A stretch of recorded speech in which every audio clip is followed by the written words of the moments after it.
Here we are. We're ready to go. Good to see you. Wherever you are in the world. Good morning, good afternoon, good evening. Hope you're well. Hope your bass playing's going good. This is Live Chat 68 here on Brooks's Bass Corner. Thank you very much for attending. We will do a couple of hours of live chat as we do on a Tuesday night, coming to you live from London town here in the UK. Approaching Christmas. We've got one more live chat after tonight, which will be next week, next Tuesday. And then we'll take a couple of weeks, well, actually, probably closer to a couple of months. We'll have a little break over the middle of winter, and we'll come back to you in February. So I hope you're all good. Hope your bass playing's going well. If you've been here on a Brooks's Bass Corner live chat before, you'll know the drill. You know what we're going to do. If you haven't, you're welcome. It's good to see you. Thank you for coming on board. Hopefully you'll get involved. So there's a live chat window. If you're on the mobile app, the live chat window is directly below. If you're on the desktop version, it's that way. So there's a big box for you to put your comments and questions in. Put your cursor in, put your mouse pointer, type your question or comment, press send, and it'll appear here on my live chat window. And as soon as I see those messages, I'll respond to them and try and help you out as best I can. If you've got any problems with your bass gear, maybe your bass is playing up, or your amp, or your pedals, or maybe you're looking to build a bass pedal board, maybe. Or maybe your bass isn't playing as great as it could, and you'd like to know how to set it up, or how to clean it up, or make adjustments, or do the truss rod relief, anything to do with bass guitars. If I can help, offer advice, that's what I'm here for. If I don't know the answer, I'll pass it over to one of the fine people that frequents the Brooks's Bass Corner live chat pretty much every Tuesday. So I hope you're all good. So that's the live chat window, is in the mobile app directly below, in the desktop version that way. Underneath the video window, you'll find a description box. In there, you'll find merchandise links and affiliate links for Amazon, Thomann, Gear for Music, and ANDERTONS. So if you've got any bass related purchases, feel free to use those affiliate links, and you will help the channel indirectly. So any purchases will create an affiliate commission, and then that comes through here to the to Brooks's Bass Corner. So that helps to keep the channel going. At the bottom of the live chat window, you'll find an emoji icon. Feel free to give that an absolute pummeling. The regulars know what to do with that. And next to it, you'll find a dollar symbol, which is called Super Chat, which allows to rewind. It allows you to make a contribution to the channel financially if you wish to do so. You don't have to. The videos are free to watch, but the channel is monetized. So if you'd like to help keep Brooks's Bass Corner going for as long as possible, and it helps to pay for all the lights and the stands and the microphones and the cables and the interfaces and all the cleaning materials you see on the workshop videos, all the stuff you see, pretty much. We don't get anything for free. I have to pay for it all. So if you care to help the channel out financially, the super chat option at the bottom of the live chat window is one version. The other option is the super thanks option, which is in the row of icons below the video window. So you'll see a thumbs up and a thumbs down. We love the thumbs up, of course. Please give the video a thumbs up. It really helps the video within the eyes of the YouTube algorithm. So thumbs up, thumbs down. If you're going to give the video a thumbs down, if you're not enjoying it, then please leave a comment. Let me know what you didn't enjoy, or why you just didn't like the channel. Then I can make the videos and the channel better. You'll find the share arrow in the row of icons that allows you to share the video out to social media, websites, and email. You'll find the save button. You'll find the store button that allows you to buy Brooks's Bass Corner merchandise. And then you'll see a dollar symbol within a love heart, and that's called super thanks. Now that exists on every video.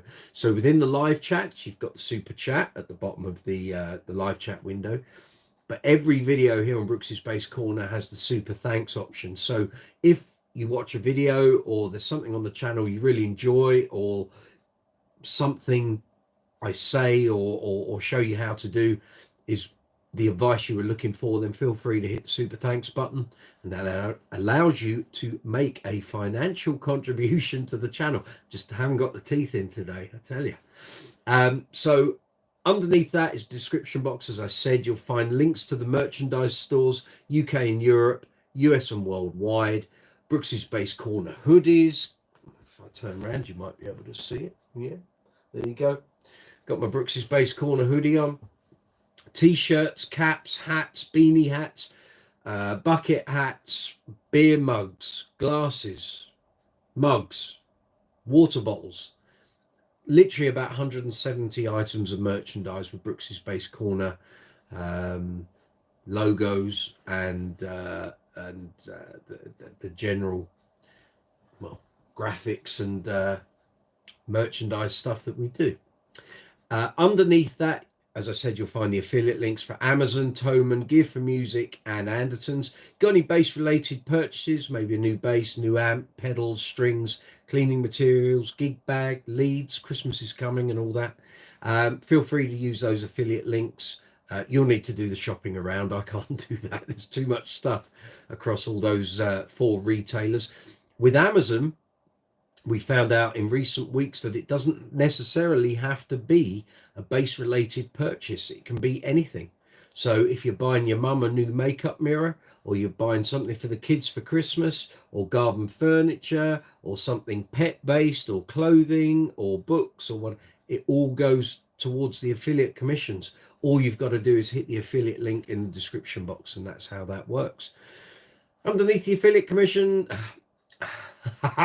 underneath the affiliate links, you'll find the social media links for Facebook, Twitter, now X, Instagram, Be Real, Reddit, Quora, Discord, TikTok, and Threads. And that's that. So who we got on? Stacey from New... Really struggling today. The brain's not... I've been doing Christmas cards for the past couple of hours, and it's just fried my brain. I can't write. I used to have quite neat handwriting. I can't write for toffee these days. Just horrendous. Stacey, good to see you. Yep, Charlie's here, putting his head down, getting some Zeds in. And yeah, snuggled down now, aren't you, darling? Yeah. Didn't want to eat his dinner. What can I say? Can't force it down him. Steffi, good to see you. Thank you for attending. Tom Sage, my cousin, good to see you too. Hope you're well. Juice, howdy.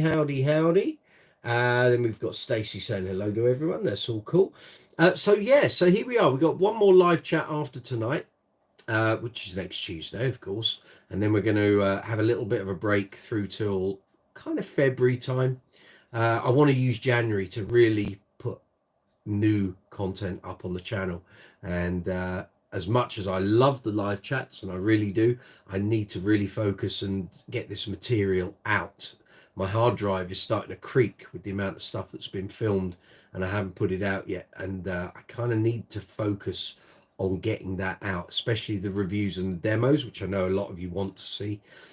So keep watching the channel, and pretty much actually from the start of next week, I will be working very hard to get the new material out.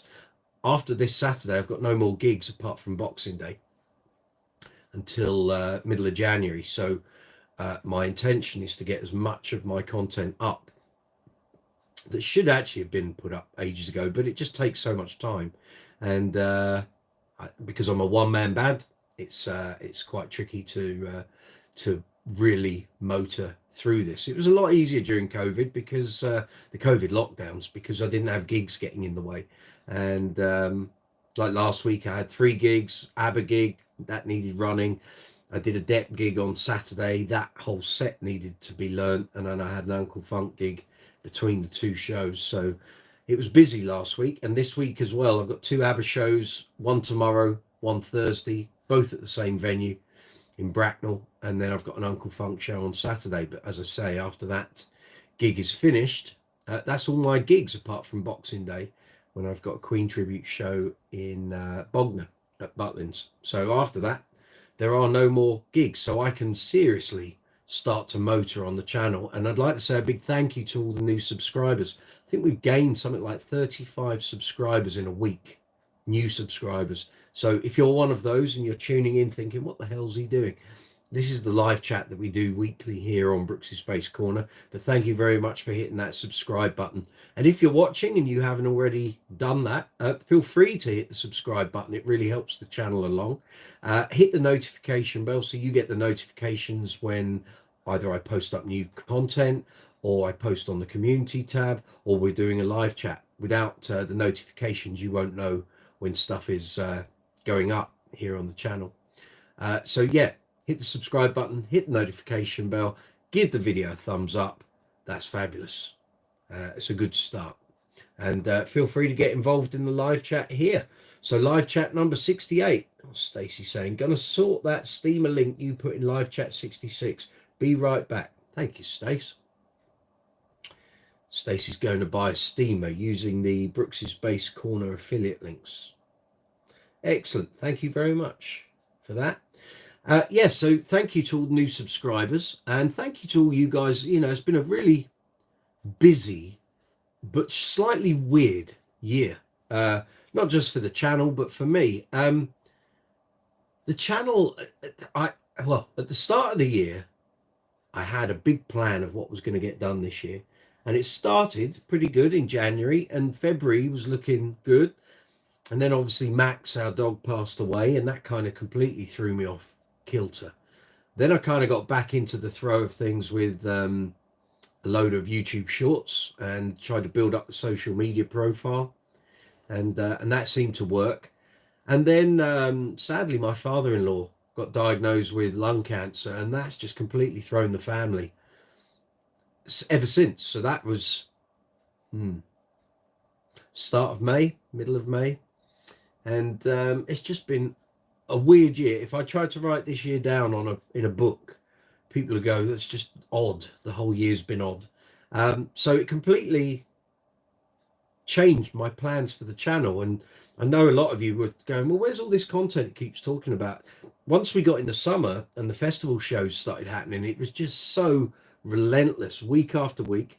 It's what I do, you know. I play at festivals, I do the gigs, do the wedding shows and what have you, but I was almost learning sets every week for different bands, and it simply just wasn't the time to put the videos up on the channel. And as I've kind of elaborated before, when we release videos here on YouTube, you can be flippant about it and just film something and put it up. That's only going to get you so far. If you don't edit and do things properly, eventually probably you're going to want to take that video down, because it's not going to do your channel any good.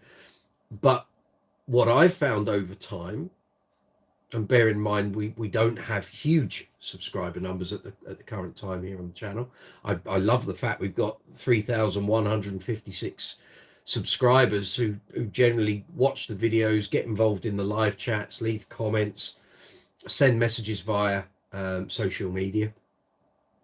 But you have to give every video the best possible chance of success when you release it. And if you don't, chances are the algorithm will just pass it by. So when I say you got to give it the best chance possible, when you're uploading a video and you're going to publish it for people to watch, you have to give it a serious social media push, unless you have 100,000 subscribers or more. You can't just rely on your subscribers to watch. If I did, I'd only get 3,156 viewers on each video, and some videos I don't even get that. So you kind of have to really go for the social media pushing, and that just takes time. It takes, generally, if I put a video up, I've got to put aside between 3 to 4 hours, aside from editing the video and putting it up. I've got to do all the back mechanics that you have to do within YouTube when it comes to descriptions and tags and everything, and it's just so time consuming. And then you've got to do all the pushing on social media. So for me, that's Facebook, it's the community tab here on YouTube, it's Instagram, it's Twitter, it's Threads, it's Instagram stories, and it all takes time. So for those of you who have been, you know, waiting for this new material, thank you for sticking with me. I do really appreciate it, but it's coming. I can assure you. I've got A3 sheets of paper with a list of what's coming and what's next and what has to be done. So as of Monday, we're going to start steamrolling. I'll try and get as much new content up before Christmas as I can, but I don't want to flood the algorithm, because generally I like to put a video up and give it a couple of days to kind of breathe, find its space. If you have a channel and you aren't necessarily going to rely just on the subscribers to make that video potentially successful, I've lost my thread. You kind of have to really go for the intricacies in order to let the algorithm do its thing.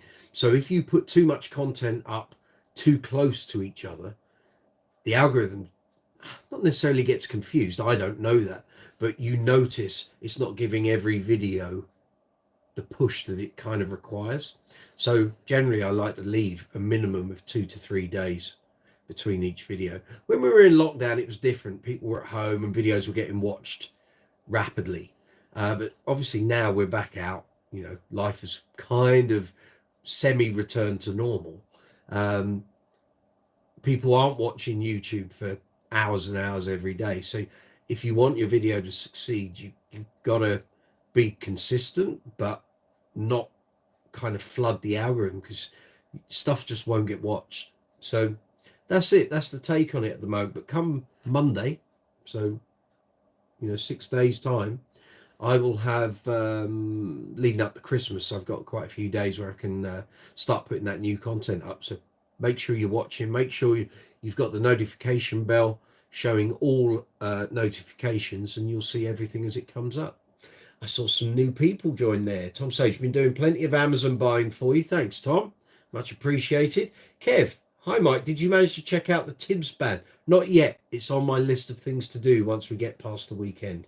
But I've got that on my list. Stacey, Steamer purchase done and dusted. Well done, you. Steve Badak, after 10 years of YouTube and over 4,000 videos, I can safely say I don't understand YouTube at all.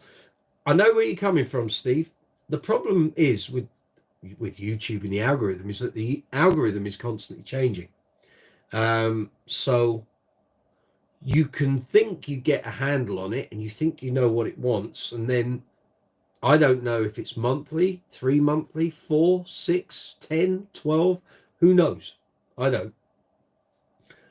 All you can do is just produce video content consistently of as good a standard as you possibly can, promote it as best you can, and then what happens.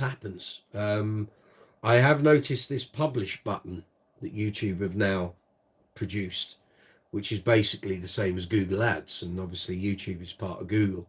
But this whole paying to publish a video, promote a video, sorry.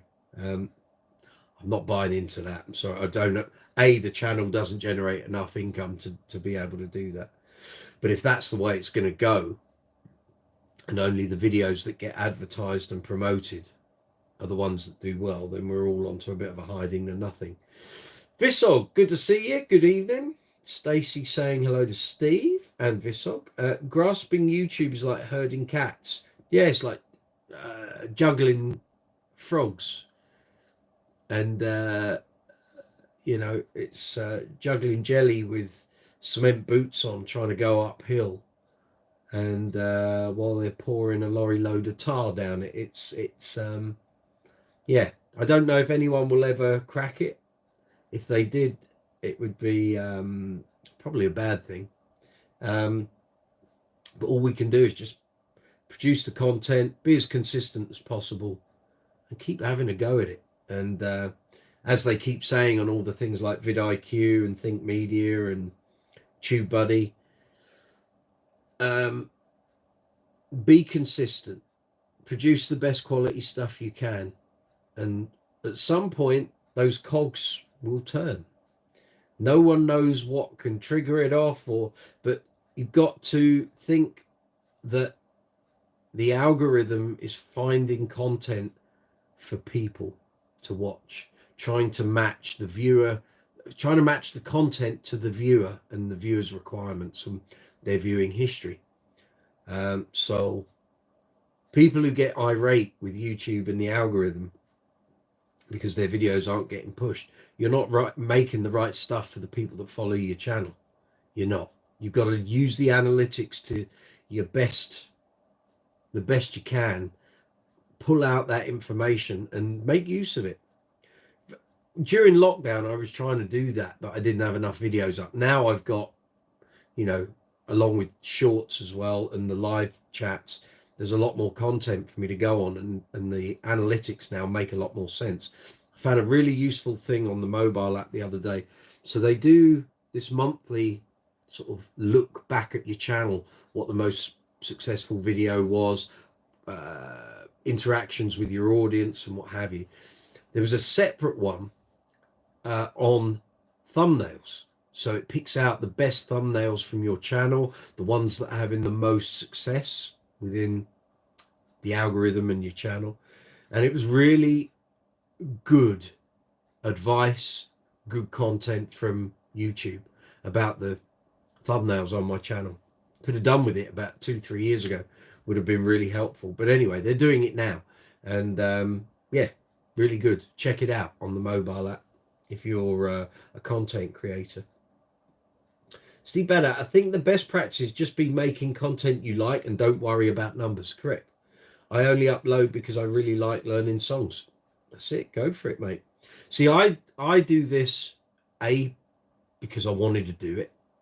B, I'd meant to do it years ago and never got round to it. C, I wanted to do kind of a similar and different stuff to what I did when I was writing for Bass Guitar Magazine and Bass Player. And once we knew that Bass Player wasn't going to be a published magazine anymore, that was kind of the green flag for me to start. Right now, you have to make this similar to what I did for the mag, but just put my own spin on it. And I'm my own boss. I have no one to tell me what I'm going to be doing or how to do it or when it's got to be done by. It's just a case of using the analytics, following what my channel's doing, you know, doubling down on the successful content, and the stuff that doesn't do so well, maybe leave that to one side for the time being. Just keep concentrating on the stuff you guys want, which I know is reviews and demos and stuff on gear.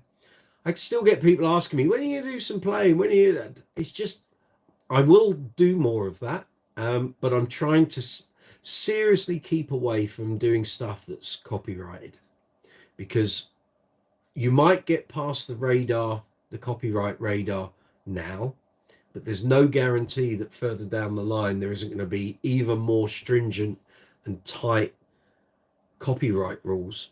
And I don't want to make a channel that gets closed down due to copyright strikes because of some laws that come in further down the line. So I could play. I was doing some playing earlier, but I didn't go live and I wasn't filming it for anything.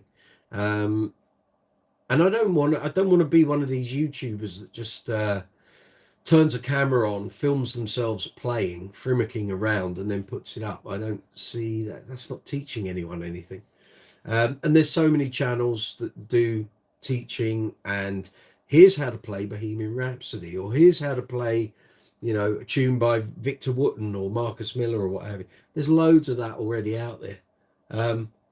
And other than breaking it down and going into the theory of it, and this is a major pentatonic, and it doesn't really have any educational benefit in my eyes, but there are people that do that. So I'm trying to keep more towards the stuff I did for the magazines. So, you know, information, education, try and make it as entertaining as I can without it being seen as a bit of a joke, because there are some bass channels that do that. That's not for me. I don't want it to be a comedy. It's not a comedy. We can make it entertaining, but you don't want to go too far down that road, I don't think. If you want to be taken seriously, unless that is the whole focus of the channel, is larking about. But yeah, so there we go. Juice, you're right, Steve. Produce what you'd like to see and hopefully others will buy it too. Exactly. Yes, I agree. So yeah, so thank you everyone for everything this year. I'm sorry I didn't get more content up, but I will be working on that very diligently from Monday onwards. So, as I say, there won't be any live chats probably after next Tuesday till February time. And I think it needs a recharge because we've been going since September. And also, I want to try and look at a different way of doing it. Rather than streaming via my phone, I'm going to try and go back into the OBS way of doing it, which I did the first couple of live chats, but I've got better equipment now, and it should make the live chats a little more flexible in what we can do. And it would also mean I can actually go in and edit those files and take clips out, which I can't necessarily do at the moment. I can record when we finish a live chat, it then takes about 12 hours for it to get fully uploaded properly. I can do obviously a screen capture video, but I'd rather have access to the native file if possible. So yeah, as you can tell, someone is half asleep. Yeah. There won't be many bass demos tonight, so I've got him because the other half is out seeing a gig, so I couldn't leave him outside. So I say outside in the hallway and what have you. And if I put him on his bed here, he'll just be trying to get on my lap all night. So he's in his what we call the Pop Tart. So he's all snuggly. Actually, if I go that way, you'll be able to. We will all be able to see when he wakes up. But I've bored him to tears, as you can see. So there we go. Yeah, I know I'm scoring points in the cute factor. Yeah, it's all right. He's going to have his own YouTube channel shortly, so you'll be able to see all of his escapades. He got the sign off from Fitzpatrick Referrals yesterday, so his physio and surgeon have both said all good for his luxating kneecap. So he's got another bout of hydrotherapy next week, and then that's it till Christmas. And then we may go back for a couple of final extra hydro sessions, or we may not. We might not need them. We'll see. He is happy. He's on Dad's lap. He's out for the count. I know that much. But yeah, so here we are. Live chat 68. I hope you're all well. Hope life is treating you good. So we're all the way from London town here in the UK, coming up to Christmas. Any of you got any bass presents coming your way? Anything you've asked your family and friends for? Let me know. Any of you keeping a keen eye on the exhibitors at NAMM, which is coming up in January? Loads of new gear expected. I know I'm trying to keep abreast of all the manufacturers' websites and all the bass forums and stuff just to see what's coming out.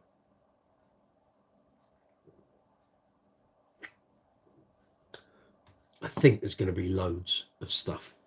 I really do. I think there's going to be a whole load of new guitars, amps, pedals. And I think a lot of manufacturers have been keeping hold of stuff until we get to the show. So looking forward to it. It'll be the first proper one since COVID, so since 2020. 4 years, can't believe it. Steve, I really want to build a fretless bass in the new year. Excellent. Keep us abreast of that. I have all the small parts, just need the neck and body. Great. Okay, keep us posted, because I'm going to be posting up a new bass series on my travels and exploration into the world of fretless. It could be a big hit, or it might be an absolute disaster. In all the years I've been playing, I've never actually yet been asked to play fretless. But back in 2002, I considered that I needed to have a fretless in my collection in case that ever came up. And at the time, I was changing my gear. Had a JD which I sold, and I was moving over to status basses. I had my Fender Kubicki Factor pink one, coral pink one here, and I didn't want to sell that. We've done a lot of gigs, a lot of travels, and I thought, you know what, let's make that the fretless. So Bernie Goodfellow here in the UK defretted that bass, filled the slots with maple lines, and it's great, but I just don't do it. I'd never get asked to do it. So I decided at the start of this year, it was time to start learning that. Even if I never use it or never get asked to play it, it's a skill. It's going to improve my ears, improve my intonation, improve my playing, hopefully. And I did buy several books during lockdown on fretless bass player. I think there's 4 or 5 up there, with the intention of doing that. And then obviously the YouTube channel kind of took over. So at the start of this year, got a new fretless because I just don't want to trash that Kubicki as a beginning fretless player. It's going to be hours of woodshedding, and I didn't want the Kubicki to take the brunt of that.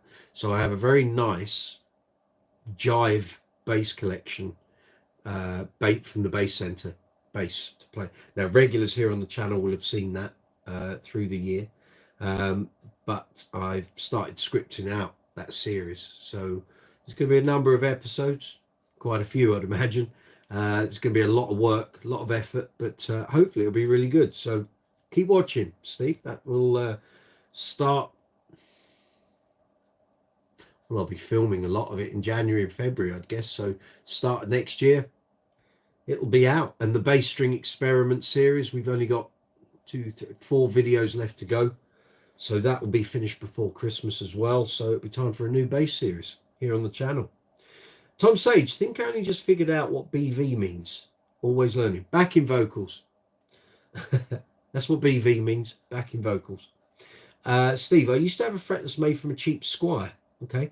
Pulled the frets out and filled with wood epoxy. It was actually not too bad. Some Squires are just great. The band leader from Uncle Funk has a Squire that he uses. He does like a rock school thing.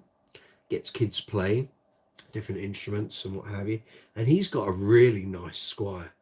Actually, it's horrendous. It's battered to bits, and the kids use it, and he actually gave it to me to clean up in 2022, and there will be a shorts video. There might even be a long form video of it. I've got all the clips ready, which had the most disgusting fingerboard I've ever seen. It took a good 30 minutes of cleaning, but we got there.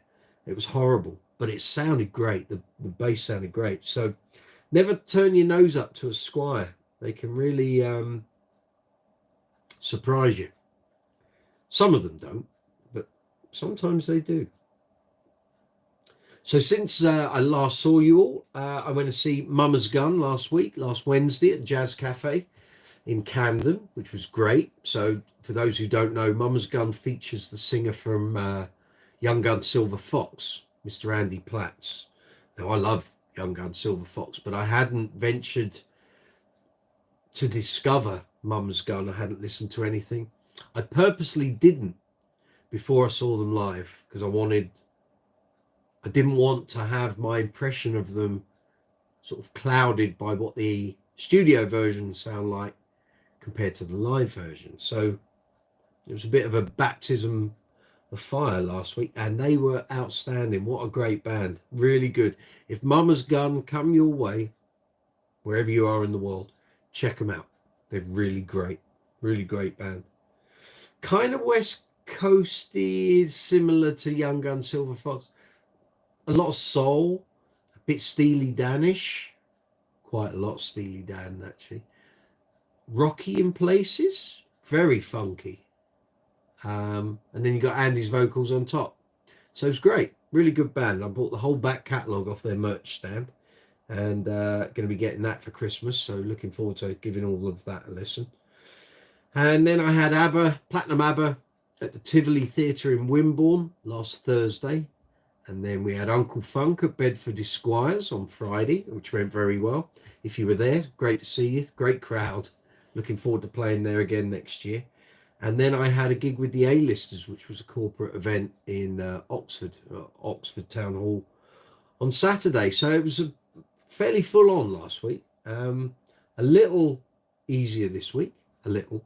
And I've actually got some basses to show you later. I can't do it while he's on my lap, but when my other half returns from her show a little later on, I've got some basses to show you. So I spent an hour or two with the lovely Andrew Taylor Cummings of Anaconda Basses last week.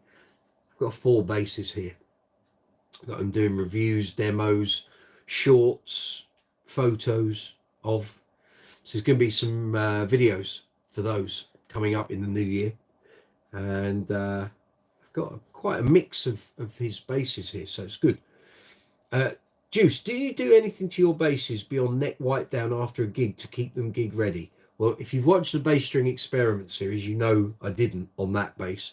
It was literally just gig to gig to gig to gig. I did nothing to the strings, didn't wipe them down, didn't clean them, nothing. Normally, what do I do? Yeah, I keep a duster, a general duster, in my gig bag, and I'll wipe the back of a neck and the body down if it's hot and sweaty. If it's not hot and sweaty, I won't do it. But I don't generally wipe strings down. I know some people swear by it. I just replace the strings. But because the basses I use predominantly for most of the live work that I do, like if I get into a run of gigs, I'll use the same basses. So at the moment, on the gigs I'm doing this month, I'm taking 2 GBs, so the white one and the Kingfisher blue one. I'm not wiping them down, the strings. I'll wipe the neck and the body down, but I won't wipe the strings down. I'll just replace them. So after about, usually between 20 and 25 gigs, I'll notice the strings are kind of dying off and the suppleness goes and they get a bit kind of, not rigid, but you notice either they're very dull and, what's the word?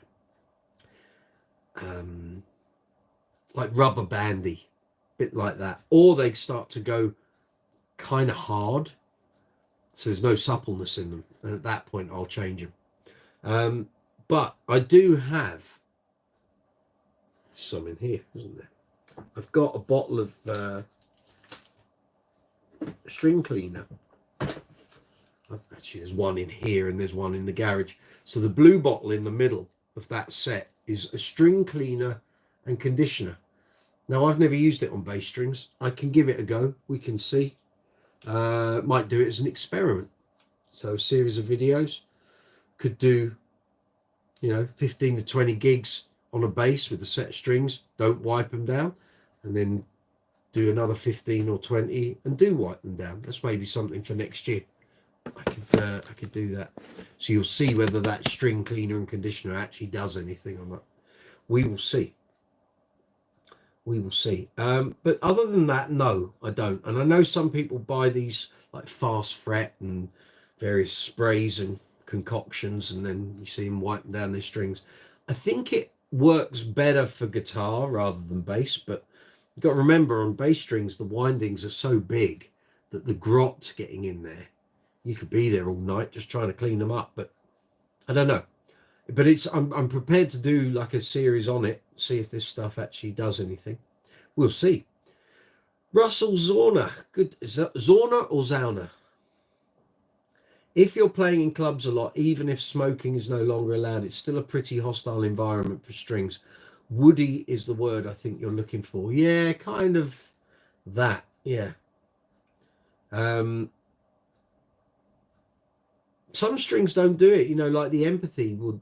Well, on the Bass String Experiment series, you'll see that kind of they don't really start dying off until around 25 to 30 gigs.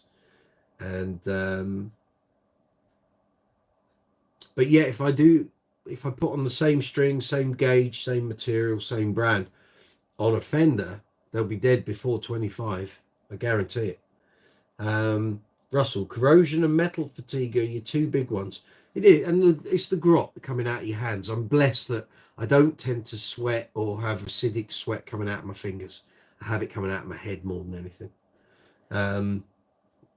That's why if the tapes work out, I'll probably put them on a few more. Understood. Yeah.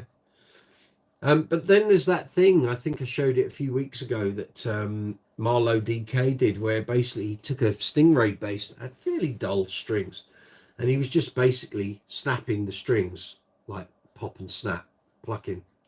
You do it very quick.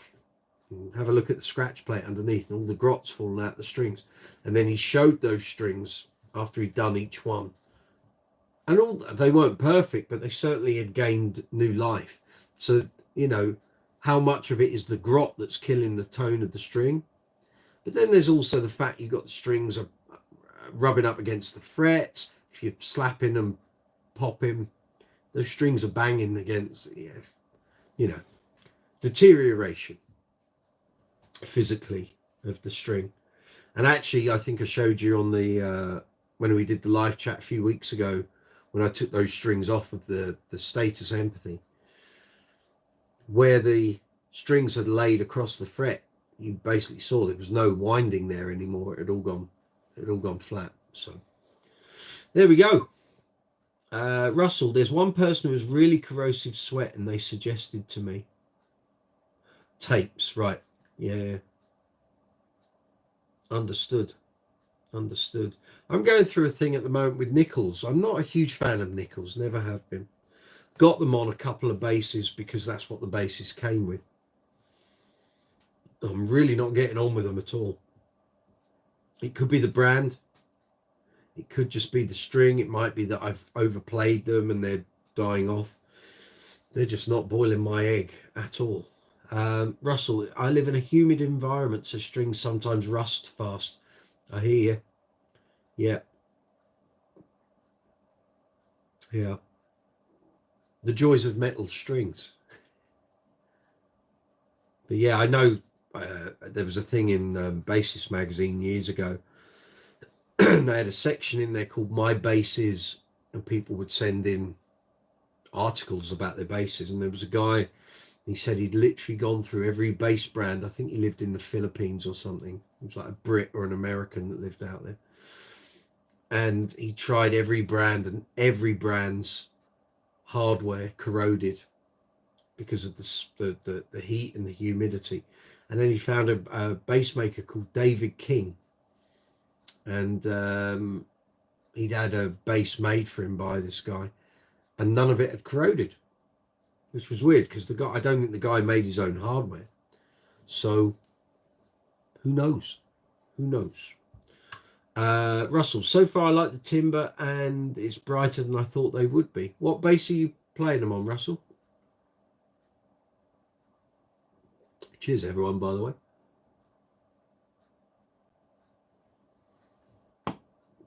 Let me know.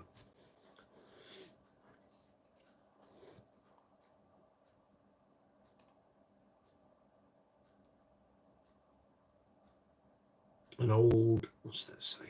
Come on. Live chat, not top chat. Thank you. An old fretless P bass. Okay. Cool.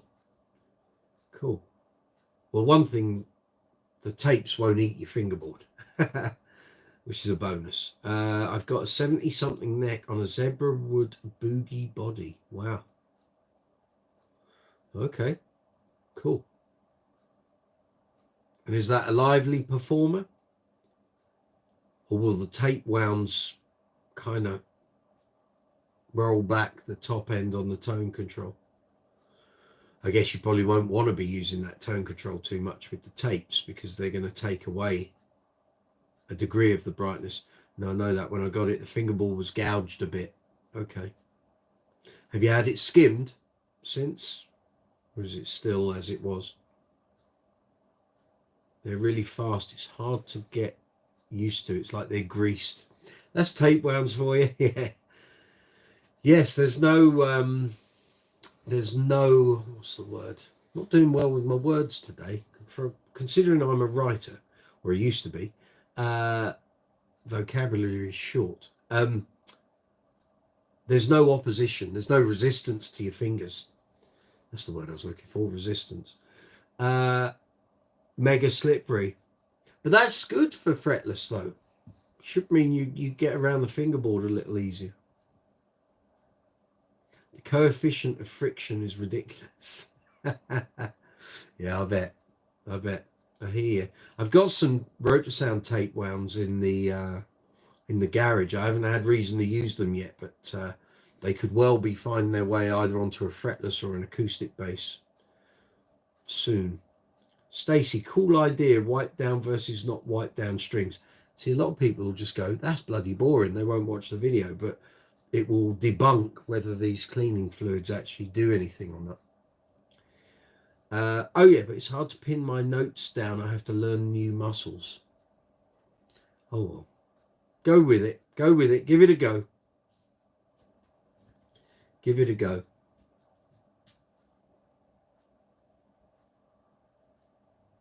It's these things, you know. It's for me learning fretless. That's going to be a lot of stretching going on, and a lot of ear training. And I think at the moment I'm trying to suss out how I'm going to approach it in terms of doing the playing, but then also how am I going to approach filming it? What angle do I want to take with it? What I might do to start off the first episode or two, I'm just literally going to play along with stuff that I already play in the bands that I play in, and record. Well, obviously I'll be recording it and you guys are going to hear it, and then listen back, and you can see my reaction to what's in tune and what isn't in tune, and then we'll take it through. I'll start working through the books and the exercises, and hopefully by the end of the series I'll have developed oh hello, you woken up? Hello, give us a kiss. I'll have developed some sort of skill for it. Maybe. We'll see. Could be that I absolutely hate doing it, but we'll see. I have a feeling it will be great fun. But, you know, you can't just go onto a gig with a fretless bass and think, oh, it's all right, I'll just play out. It doesn't work like that. I've heard many a horror story of bass players that thought, oh, it can't be that hard. And they, oh, hello. And they did the gig, and all the band were like, what the hell is he playing? Not me, thankfully. But I've heard of other bass players. What are you doing? What?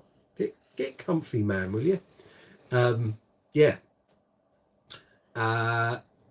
Russell, anything that makes me stronger and makes things easier. Correct.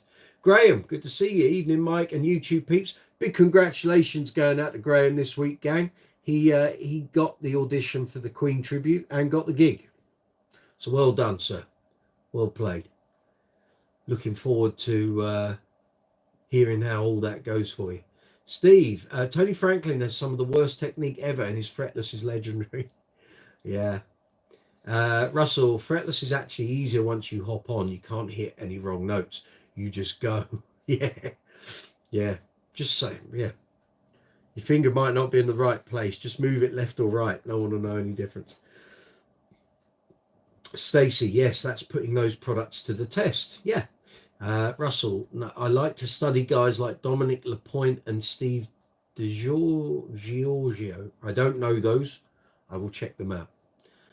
I got a great Carvin LB76F, love carving basses, for working on tech death. Okay. Kev, James Jameson said it's the gunk that makes the funk. Yeah, but then Jameson didn't have to play slap lines. So, yeah, but let's be fair. Amazing bass tone, regardless. Russell, it's a different mindset, but honestly, I get to stop thinking. Yeah. Stacey, Charlie kisses. Yeah. And Stacey saying, congratulations to Graham. Yeah, well done, mate. Very well done. We're talking about fretless basses, by the way. And tape wound strings.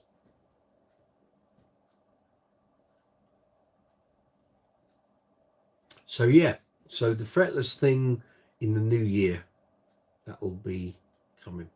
I'll be well, as I say, I've already started the scripts on that. So just a case of making it right, start filming it, edit it, and see what I think. It'll either be quite good or it'll be bloody awful. But I've got to do it right. So do it right in terms of the video and do it right in terms of learning how to do it. So it could well be after 10 episodes, it's fairly obvious that I need to get a bass teacher. But then again, I've been playing 36 years, 37 next year. And if I can't get myself motoring on this, then there's something seriously problematic with my outlook. Russell, I'm looking at fretless guitars for probably a couple of years now, so you'd be surprised. A lot of fretless classical players. Yeah, Stanley Jordan was a fretless electric player. He was very prevalent through the 80s and start of the 90s. Is he still alive, or has he just sort of dropped off the radar? Do I have lines on my fretless? Yes, both of them. Both of them. I'm starting from point zero. I have no history of playing fretless whatsoever.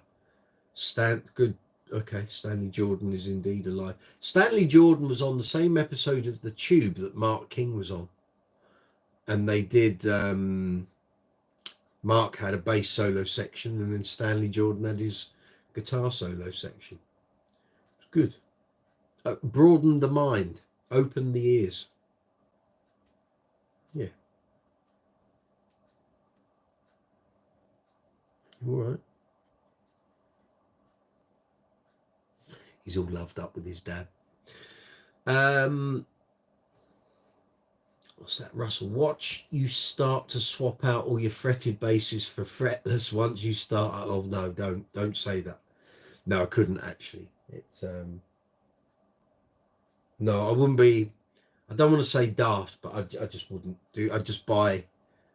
If there was a particular tone I wanted, I'll just go and buy either a bass and have it defretted, or wait until I find one that is fretless. I think the two I've got will do me fine. I mean, there is that temptation that you think, oh, well, I need a Music Man Stingray fretless.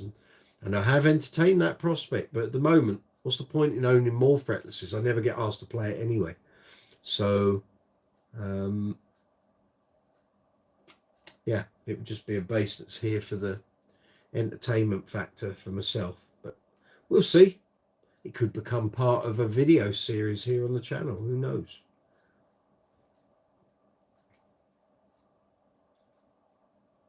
And also, some of these basses are worth more if they're fretted than not. So we don't want to venture down that road as far as I can help it. I'm just checking the Champions League scores. Needed to see what Man U would. Man U Bayern Munich 0-0.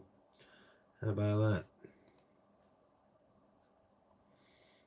Okay. See if we've got any new subscribers while we've been here. No, we're still at 3156, which is what we were when we started. Excellent. Okay, we're here. Live chat 68. We've got one more, 69 next week. Then we're going to take a little bit of a break over Christmas and New Year, and we will come back supercharged, firing on all cylinders in February. And yeah, I mean, I've got some ideas going on for that Uncle Funk Fretless Inferno. Yeah, that could happen. You never know. Won't be ripping out the frets on the Bootsy bass, put it that way. That's got enough issues. Russell, I know, just kidding, but I always go for the fretless ones first on my stack of stuff when I want to just fiddle and enjoy myself. Understood. Yeah, I've known many a bass player that once they took up fretless and made that kind of one of their priorities, that became their main bass performance, fretless. Didn't use fretted for, well, a friend of mine, Bob Skeet, until he was in Wishbone Ash, was using fretless for years and years and years. Didn't really use fretted basses, less for recording, but a lot of his stuff was done on his I think it's like a 1988 Warwick Thumb fretless 5, which is the same bass that Prince borrowed. It was his bass, it was Bob's bass, and he also had a Status. Now, what was the number? I think it was something like 132 or 136. He had a Series 2 with a Zeracote fingerboard and a walnut top, and it was lovely, and I really should have bought it off him, but didn't know I was going to be going down that route at the time. Russell, technically I'm an F horn primary. So I can't read that. An F horn primary. I don't know what that means. A fretless. I'm presuming F means fretless. F horn. You've confused me. French horn. Right. Got it. Stacy, that's a good one. Now all I can hear is burn, baby, burn, fretless inferno. Well, you never know. You never know. You don't consider yourself a bassist. Wow. Okay. So is bass your dabble on the side, Russell? Your side hustle? Chihuahua's completely out for the count, as you can tell. He's had a hard day. He hasn't done anything except one walk. Stacy suggesting F horn was flugelhorn. Bass guitar, keys, lots of stuff. Good for you, man. Excellent. Flugelhorn is not far off. Very good. Very good. So we're just coming up to the hour mark. If you've just joined us here on Brooks's Bass Corner, you're very welcome. This is live chat number 68, coming to you all the way from London town here in the UK. It's good to see you. You're very welcome. Thank you for getting involved. Thank you to everyone who's contributing messages and chat and questions this evening. Very much appreciated. If you're new to the live chat, whether it's here on Brooks's Bass Corner or live chats generally, this is the video window. Directly below on the mobile app is the live chat window. On the desktop version, the live chat window is that way. At the bottom of the live chat window, you'll see an emoji icon. Feel free to give that an absolute hammering. And you'll see the super chat button, which is the dollar symbol that allows you to make a financial contribution to the channel should you wish to do so. Watching the videos is free. The channel is monetized. So if you want to help the channel out, whoa, Scott M, good to see you. Thank you for that super chat, sir. $19.99. Hello. I have my son's high school orchestra concert tonight. Excellent. Best of luck with that, Scott's son. So I might not be online long. He plays upright bass, which makes me proud. Excellent. Give us a report back next week, Scott. Let us know how he does. Thank you very much for that super chat payment. Very much appreciated. Oh, you caught me off guard there, just as I was mentioning all that. Okay, underneath the video window, you'll find the thumbs up and the thumbs down. Please give the video a thumbs up. Thumbs down. If you're going to give the video a thumbs down, then please leave a comment. Let me know what you don't like about the video or the channel. Then you've got the share icon. You've got the shop button, which allows you to purchase Brooks's Bass Corner merchandise. You've got the super thanks button, which is on every video here on the channel. That's the dollar symbol in the love heart. Again, allows you to do what Scott just did via super chat. Super thanks is the same, but it's on every video, whereas super chat is just on the live chat.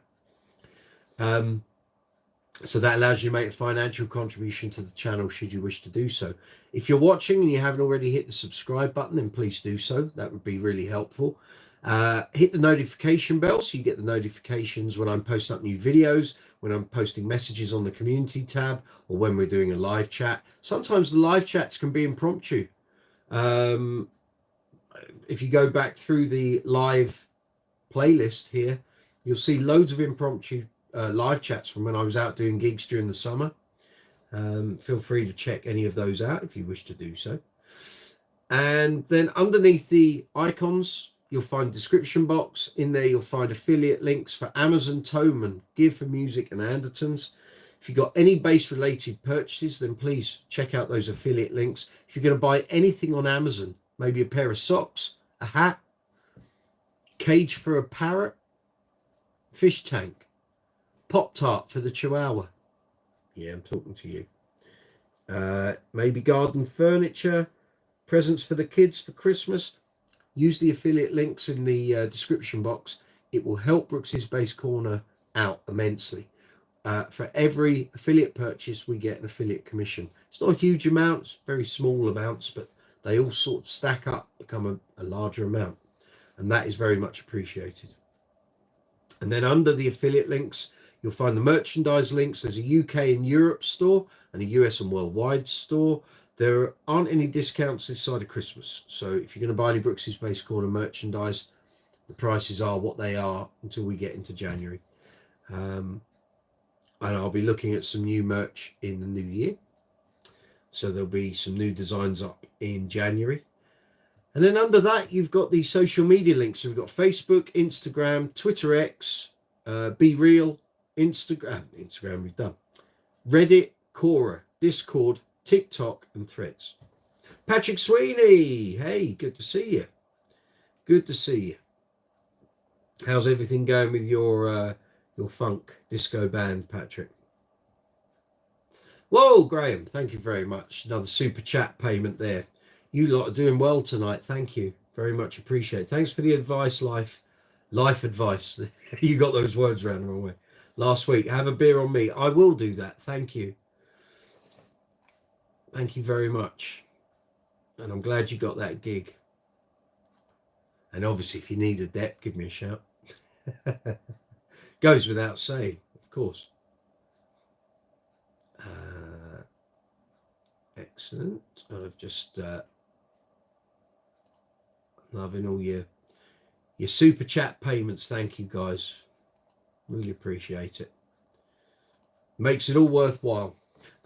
Scott, I didn't get a comment on the nickel strings conversation earlier, but 100% nickel strings are your choice. Okay, sometimes tapes. Okay. Well, the situation I've got at the moment is my GB Rumor, the white one, is strung with Rotosound Rotos. Now, they felt great when I got the bass last year. The bass then went back to Bernie for a couple of little bits and bobs needed doing. Came back, by which time I was ensconced in the bass string experiment series. So the Empathy was getting the lion's share of the gigs, unless I was doing Queen gigs and its precisions. So since we ended the bass string experiment series, that bass has been coming out. Now, on ears, IEMs, those strings sound and feel so weird. Now, I don't know if it's because they've done, well, by the end of this week, they'll have done 19 gigs. I don't know if it's the fact they're sort of dying off, but on a couple of the gigs last week, if I plucked a string or did anything up the higher end of the board, it was like I couldn't hear the low end note or the low end fundamental of that note. All I was getting was like a zingy top end ding, ding, ding, ding, ding, which isn't what I want. Now, if I'm going to find out, obviously, when I put steel strings on that bass, if it's the bass, and I'm hoping it isn't, shouldn't be, or whether it was the Rotos, which are basically a nickel wrap on a steel core. So we will see. So before last week's ABBA gig, and when I was running tracks for Saturday's show, and again today running ABBA before tomorrow's gig, I was using the Harley Benton Marquis bass that came here in July. That's got nickels on, and I'm getting the same thing, which is why I'm beginning to wonder if it's just me and nickel strings just aren't getting on.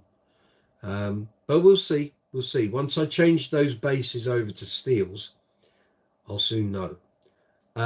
Patrick, the funk has been mighty this week. That's what we like to hear, with a couple of very hot and sweaty packed gigs. Well done, sir. Good work.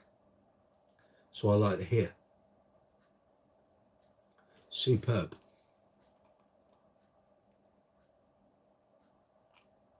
That's fab. Good. Well, I hope everyone's gigging is going well. Keep us in the loop, Graham, about your Queen gigs. Let us know when you're playing and where. And let us know what's in your set list. I'm guessing it's going to be the hits, isn't it? We're talking greatest hits 1 and 2 here.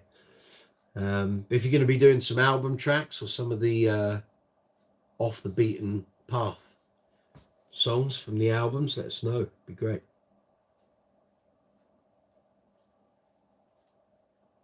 So how many have we got? Oh, we got 15 people watching at the moment. Good to see you. Welcome, everyone.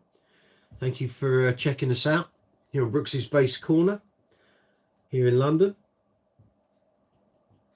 So if you've got any questions or comments about basses, bass amps, pedals, gig bags, strings, cleaning materials, how to clean a bass, setting up a bass, doing the intonation, doing the relief, how to set a pedal board up.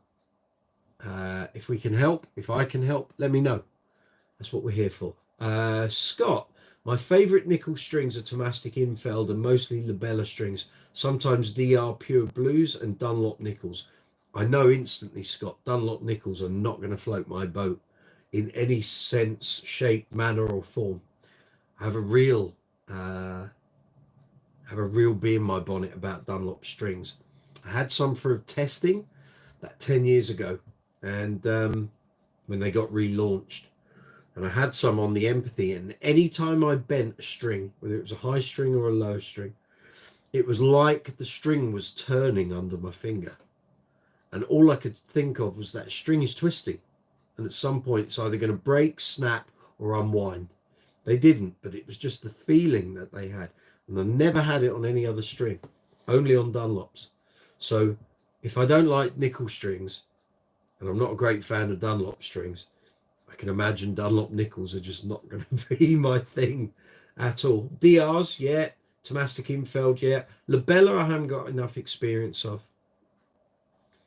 I would like to try some, maybe. Though I had some when I moved from Piccato to Rotosound. When I've said it before, I spent about £400 of my own money buying loads of different strings, different brands, different gauges, different materials. And I had some Labellas in there. But again, Rotosound won out on the basis that I was using. Dunlop have been hit or miss. See, I don't like that about a string or a brand of string. You don't know what you're going to get. And that's also one of the reasons I moved from Piccato, as well as the fact they were running, the company was being run down because they weren't renewing their lease on their factory, was that the Piccatos were starting to become hit and miss. I could order a box and some of them being perfectly okay, and some of them, the E's and A's in a set, would be dead, absolutely dead, on a brand new string. Didn't get it. So if Dunlops are like that, yeah, that's not going to work for me at all. But each to their own. We all have our preferences, so that's cool. Fair enough. What is that? Sorry, a big blue dot has just come up. Ah, here we go. Excellent. Well done, chaps. Sorry, I've just clicked over. So as the host of this live chat, in the live chat window, I can choose between top chat, live chat and fan funding. So in there, I can see the two super chat payments. So thank you very much, Scott and Graham. Good work. Thank you. And hopefully there'll be loads more content for you over the next, well, once we get past this weekend, that keeps you coming back to watch. So thank you. And I really appreciate everyone's support this year. Not just here on the channel, but, you know, the messages I get on social media and with everything that's gone on this year, passing of Max, passing of my father-in-law, you know, work gigs were not prevalent for the first 5 months of this year. There were a few gigs, but not a lot. So, you know, thank you for all the input, all the conversation, you know, all the suggestions for the stuff here on the channel. It's all very much appreciated. I've got every suggestion written down. Martin Fay, good to see you. Doesn't matter you're late, you're here. Good to see you. Thank you. I write everything down. I have a notebook. So anyone suggests anything, content they would like to see or stuff they would find useful, it's all written down in that book. I'll get round to it. Don't worry. And hopefully, as I say, once we get past sort of Christmas, New Year, my intention is to give the channel a real spurt, like put my foot down on the turbocharger. So there's going to be loads of new content coming up. So keep watching, guys. It's coming. It's coming. There's all the stuff that I did kind of before we did the bass string experiment, and stuff that I was filming over the past year and a half. It's all just backed up on the hard drive. I've just got to have the time to upload it and do the promotion on it. So a couple of things I might tweak. I might go back into the edit and change, but it'll all be coming out shortly. So just keep watching. It's all coming. Loads of reviews, loads of demos, some interviews, new series. The ideas haven't dried up. Don't worry about that. There's plenty of ideas. So it's all good. Stacy saying hello to Martin. There we go.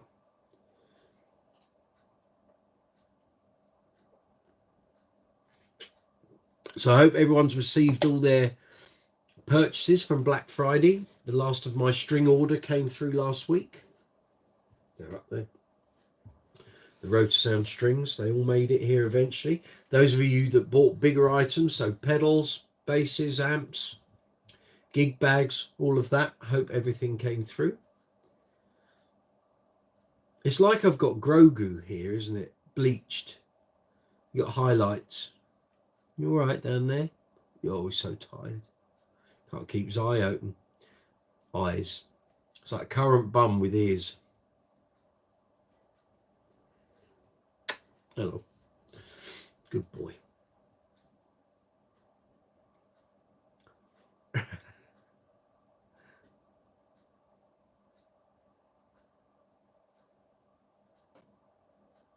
He's a good boy.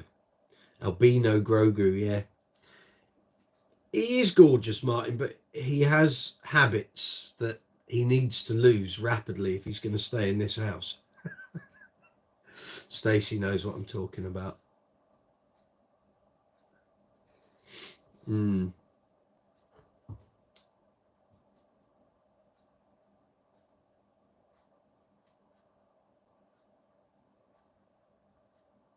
He was very good this afternoon. I had the SWR Redhead on this afternoon, and I was trying a couple of basses out, trying some things, and he wasn't averse to the volume.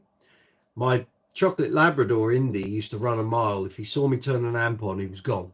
Just hated the sound of me playing. Max could take it or leave it. Usually left it, but he wouldn't have a problem. This one, not bothered, Dad. He is a currant bum with ears. Look at it. He spent most of today asleep. Has there ever been a dog that sleeps as much? And he's only small. I don't know why he gets so tired, but there we are. Juice, I'm loving the banjo frets on your dingwall. Excellent. You followed Lee Sklar's lead, obviously. Has anyone used banjo frets on a standard scale neck jazz P bass? No, I haven't. And I've never had the luxury of playing one, but it's not something I'd be averse to, because apparently the profile of that's mandolin frets, but it's kind of similar to banjo. The profile means it makes the fingerboard feel like super slinky. So yeah, Martin, my dog is curled up here at my feet. In her first year in the house, she ate a door frame. They all have bad habits for a while. Yeah, this one just hasn't learned. And the daft thing is, after he had his knee op, he didn't do it. And now he's got back into regular life. He started doing it again.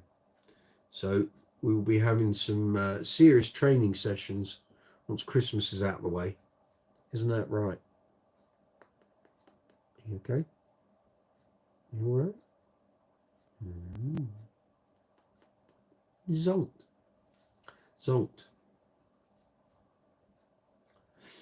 Juice, banjo frets, cool. I think my Cliff Bordwell basses use mandolin frets. Lee Sklar uses mandolin frets on all of his basses, and it's their lower profile, so it's kind of not too dissimilar to Fretless, but there's still a fret there. How old is Grogu now? Remind us, please. He is 1, 2, 3, 4. He'll be 17 months on the 19th of December. Patrick, our dog is in front of the wood burner and quite happily sits near me when I'm practicing in the house. There you go. There you go. See, Indy, our chocolate lab, was not having it. He was here in my office not long after he came here, and I fired up my EBS rig, and it wasn't loud, but he just was not interested. Bass notes, slap, pluck notes. No, just got up, went into the lounge, wasn't having it. From that day on, he would not have it. If he saw me turn an amp on, he was out of the room. No taste, I say, no taste.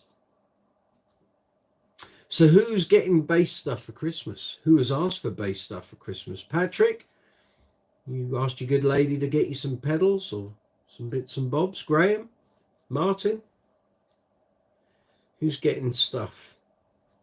Let us know what you're getting. Let me know what the new hot pedals are.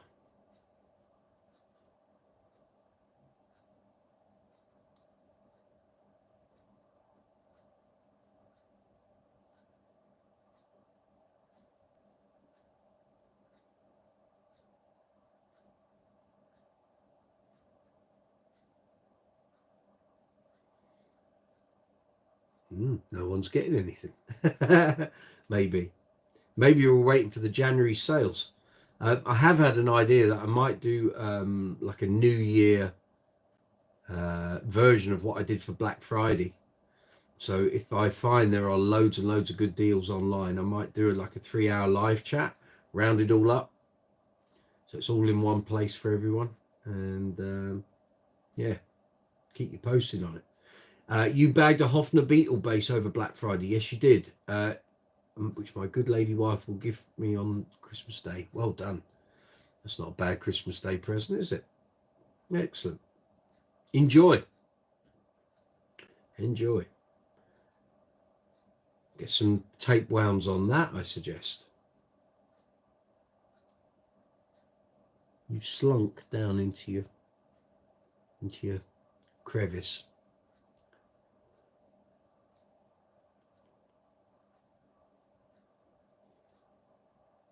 Yeah. So did anyone manage to buy any of those Source Audio Spectrum filter pedals from GAC down in Brighton that were going for £169? Martin, I have a set of pyramid flats ready to go on it. Very good. You'll be doing all your Beatle impressions in front of the mirror.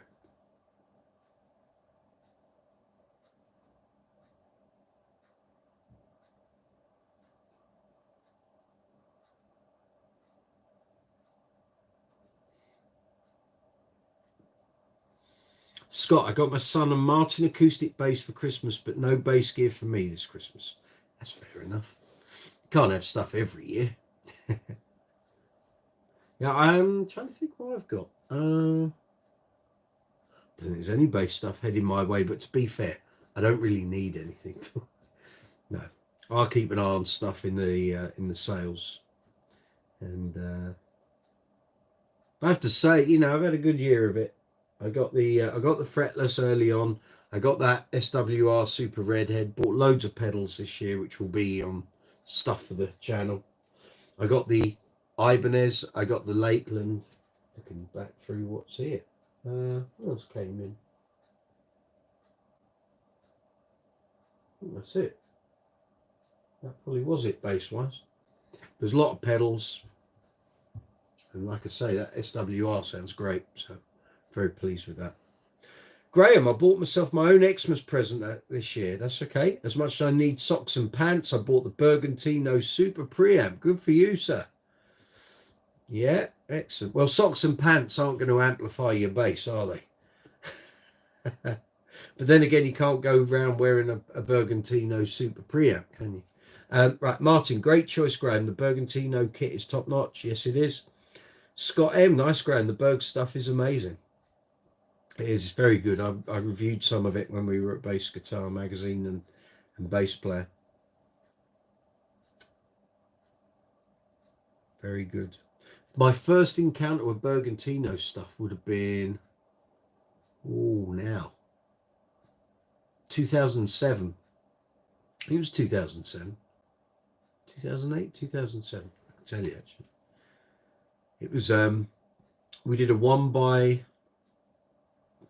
1x12 cabinet shootout at Bass Guitar Magazine. Let me just find. Let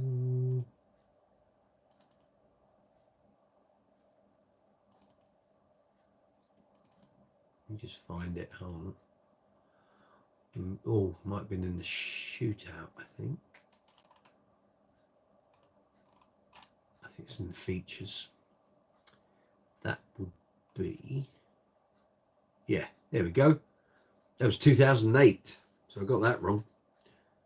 Or was that when it was written up? That was when it was written up. No, so it was the end, I think, of 2007. And I'm trying to remember what was in it. I think the Aguilar SL112. Yeah, here we go. We had an Aguilar DB112. We had the Bag End S12B. We had the Bergantino HT112ER, the Mesa Boogie WKE12, and the Zoot ZB112NT. That's the first time I'd encountered Bergantino stuff. So yeah, 2007. It's like a lifetime ago. Yeah. It went by in a flash. Patrick, I know it'll be clothes for me, including socks and pants. Excellent. Keep us informed of your socks and pants purchases, Patrick. You all right? You having a little squirm about, are you? Yeah, oh, the moaning. Oh, my. It's hard old life, isn't it?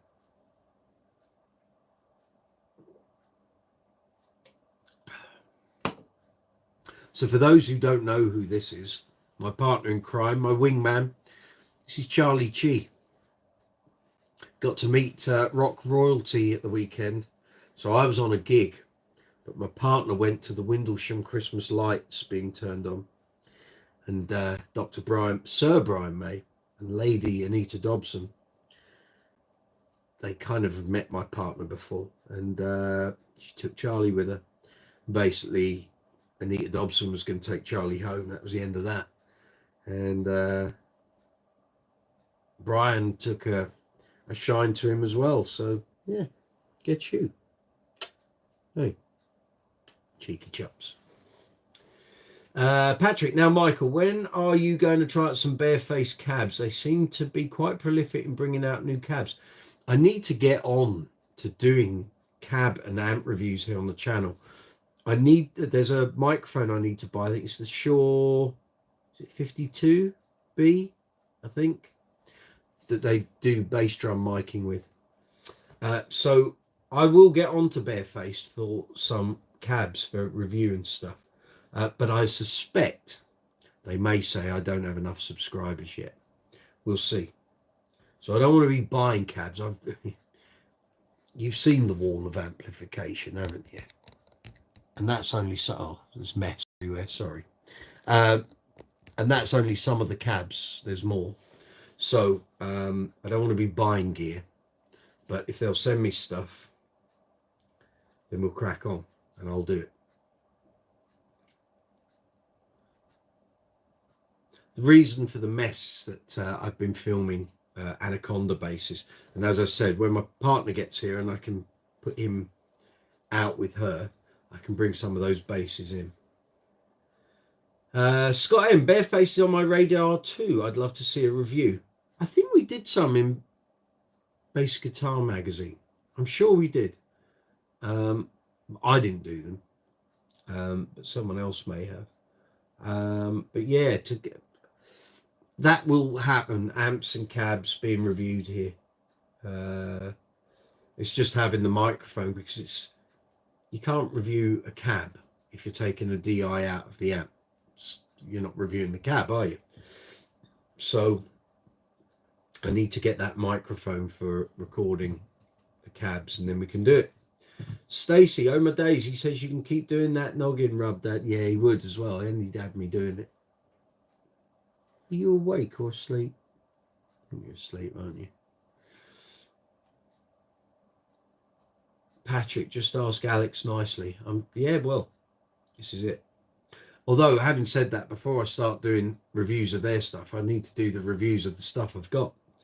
So it'll happen. Once we get past this weekend, stuff will start appearing. And the Bass String Experiment series will get wrapped up. So I would imagine there's a possibility the next video for that will be out on Friday or Saturday.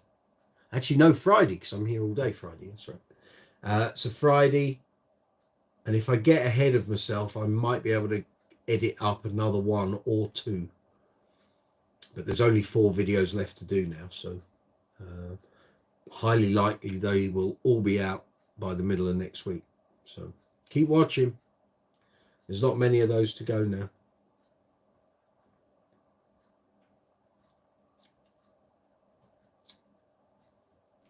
What you doing, Chi? Squirming about. The ear roll. What? What? What's up with you? Oh, whoa, whoa.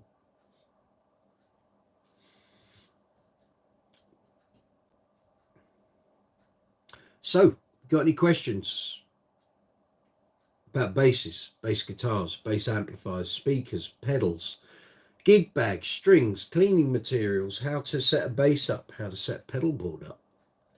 If your gear's not performing as it should, if your amp's blown, something's not working properly, if you need some help or advice, please ask via the live chat window.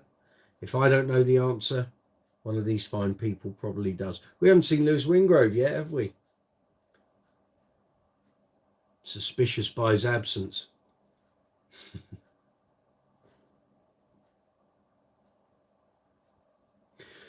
So when's your first gig, Graham, with the Queen tribute? When have they got gigs booked in? And when do your rehearsals start? More to the point.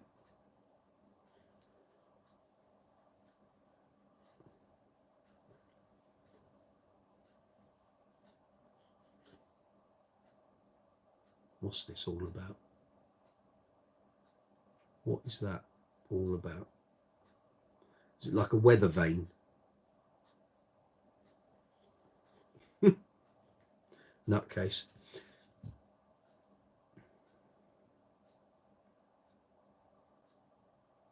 Is anyone going to any gigs over the next couple of weeks? Anyone? I don't think who's around at the moment. There's normally some good stuff in the lead up to Christmas, but don't think I've got anything now till Mr. Big in March at Shepherd's Bush.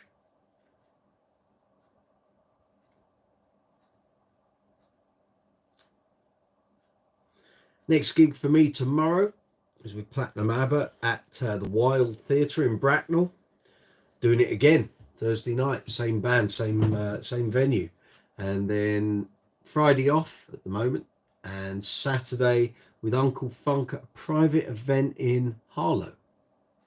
So, and that's my final gig before Christmas. Then I've got a Queen tribute at Butlins in Bognor on Boxing Day, and then that is it till middle of January. Martin's off to a gig tomorrow night. Glenn Hansard, who's that? Never heard of him. Stacey, yes, we need a pedal report from Lewis Wingrove. Yes, indeed. Glenn Hansard. Don't think I've heard of him, Martin. Educate me. Let me know.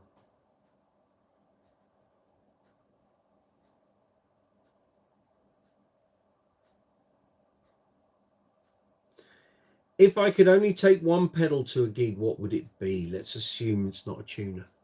Well, the drop pedal has become indispensable, I have to say, since that sort of landed on my doorstep in 2019. That is, but even if it was only just for the octaver effect, it's great for that, because for years the only effect I would use was an octaver, to be honest.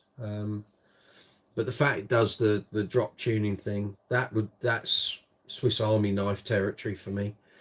But other than that, I have to say I get so much mileage out of the Aguilar Filter Twin. I do in Uncle Funk, of course, but I actually use it on the Queen tribute as well. I try and replicate some of those keyboard sounds in Radio Gaga. The effect sounds, and it gets used in the middle section before we come back in to the final choruses. So yeah. Now, before I was in Uncle Funk, the filter twin wouldn't have made much sense in any of the bands I played in. But I find I use it a lot. I really do.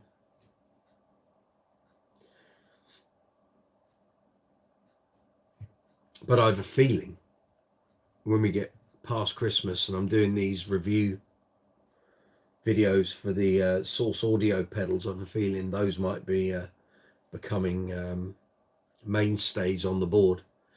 You know, pedals you can't leave the home without.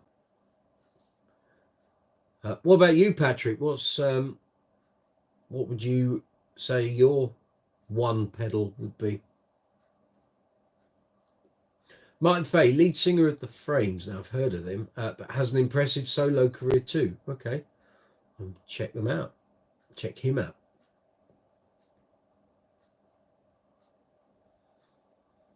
Yes, and anyone can enter this conversation. What's the one pedal you would take to a gig over all others? Kev, going to the Griffin pub in Brentford tomorrow. Whoa, that's I know where the Griffin pub is. It's a local band, the Hot Shots. Okay, I don't know them. I've driven past the Griffin pub on many occasions. I used to come down through Brentford on my way to play at the Swan in Stockwell, and I used to play there very, very regularly. So if I was travelling to the Swan by South Circular, I was coming down through Brentford.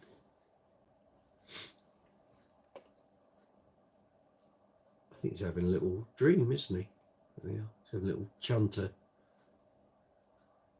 Yeah.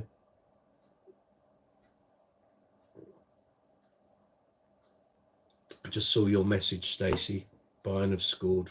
Great. That's the end of that then. We won't be coming back from that. That's us out of Europe. So, oh well. I'd like to say we had a good go, but we didn't really this season. Just pathetic. Pathetic.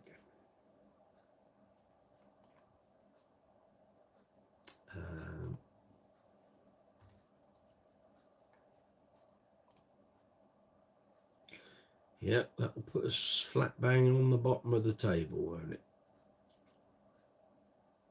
Unless Copenhagen score another couple and make Galatasaray end up bottom of the table and we end up third. But who knows? Who knows?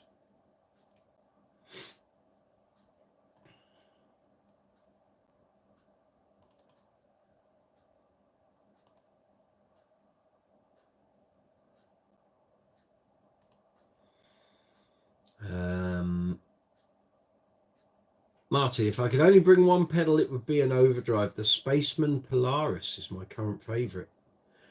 Send me a link to a demo if you know of a good one on YouTube. Let me see and hear what that's all about. Patrick, the drop pedal is great. I use it on about Damn Time by Lizzo, which on the recording is E flat, but it's tuned down to E for use of the open E. Yeah. Scott, got to run. Have a nice night. Scott, thank you so much for the super chat payment. Very much appreciated. If I don't speak to you before, have a great Christmas. See you on the other side. Juice, my one pedal would be a Sonzam. Okay. Which one? Because there's a few. Martin, will do. Where do I send it to? Send it to me on Instagram if you want, because that's how you normally message me, or I can give you the email. It's brooks'sbasscorner2020@gmail.com.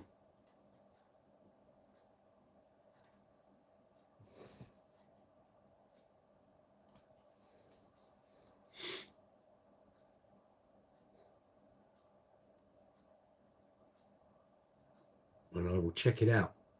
The Bass Driver DI. Okay. I presume the more modern one that's got mid EQ on it, not the old school one. Gary Pacanella, good to see you. Haven't seen you for ages. Sorry I'm late. No problem. My wife bought me a 1987 Hohner B2A for Xmas. They're great basses. Really, they're great.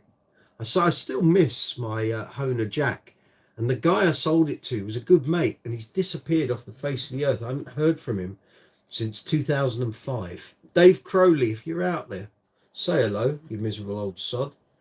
I can't find him on social media. I suspect he's sort of incommunicado, he doesn't do that sort of thing really.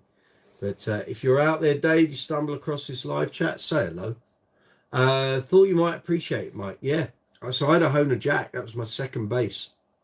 I had the natural dark brown wood version with the twin humbuckers, the EMG Selects. I had the active one. It was great. I had to sell it though to pay my rent in 1996. So I sold it to my flatmate, Dave. I'll know it if it ever turns up secondhand because it fell off a chair when I was at A-level college and we were doing a gig and we were at rehearsals, and I propped it up on a chair and it fell over and it fell onto the back of the upper bow and hit the ground and the varnish all cracked. And I put a piece of electrical tape around it, which was a great idea. And so if ever I saw it come up and it said, the advert said, "Oh, damaged on the back," I'd know it was mine. But yeah, oh, well, that's an inspired purchase, Gary. Well done. Very, very handy bass to have. Patrick, I make quite a lot of use of my phaser pedal, but like you, I use the Aguilar filter twin. I do have the Aguilar tone hammer preamp, which, if not using any amps, is the one. Yeah.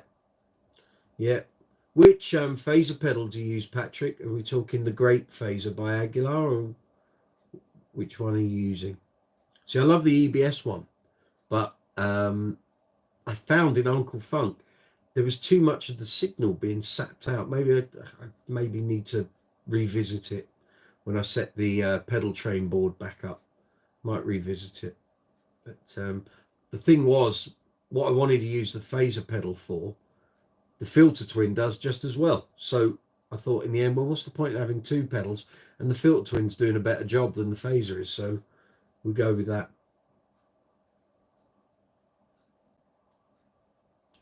I don't know. Look at it. Look at it. Oh, you can't see. Just not. Sorry. Oh, sorry. Sorry.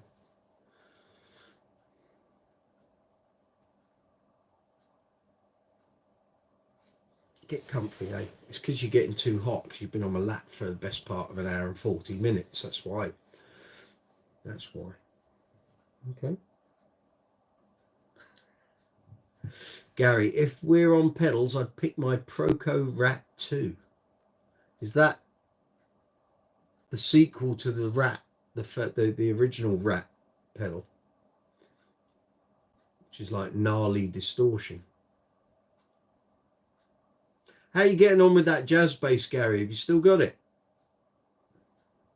Gary bought a second-hand bass from Bass Direct in early 2022, and I had it here for review.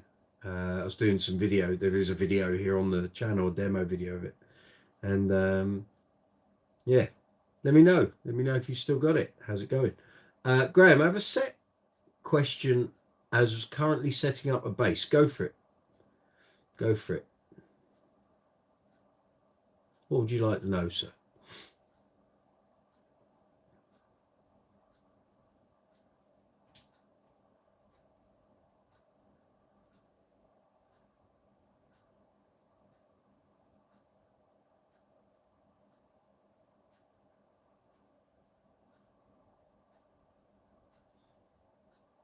Gary Pacanella. No, the jazz is gone, unfortunately.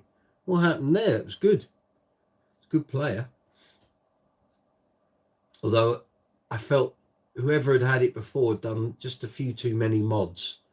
It didn't make any sense what they were trying to do there. Right, string spacing. Do you measure from the center of the string or from the side? I always measure from the center. So if you're going from the E string to the A, you're going from the center of the E to the center of the A. That's the way I've always done it, because it's the center point that is resting on that saddle. If you if you went up a string gauge, then if you say you went to 50, 110, well, those strings are huge. So you wouldn't say the string spacing was from the edge of one to the edge of the other, because then the string spacing, if you went to a smaller gauge, would be greater, wouldn't it? And that would make that wouldn't be the string spacing. So I always go center to center.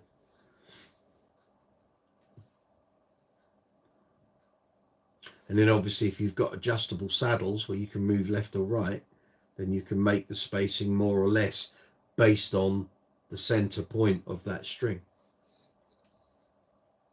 But that's the way I've always done it, that way.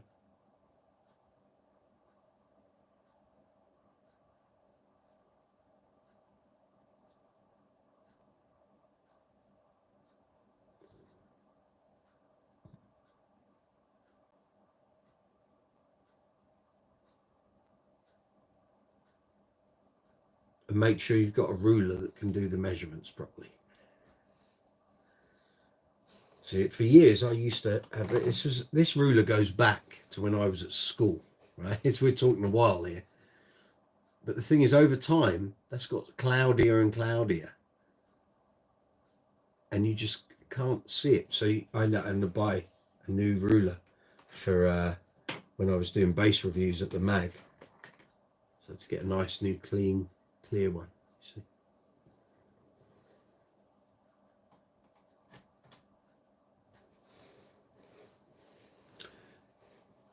It was a great bass, but you just didn't love it. Fair play, fair play. It's actually, I hate to say it, Gary, it was the lowest viewed soundbite demo on my channel, which was a shame. Send you that email, Mike. Hopefully spelled the email correctly. Let's have a look.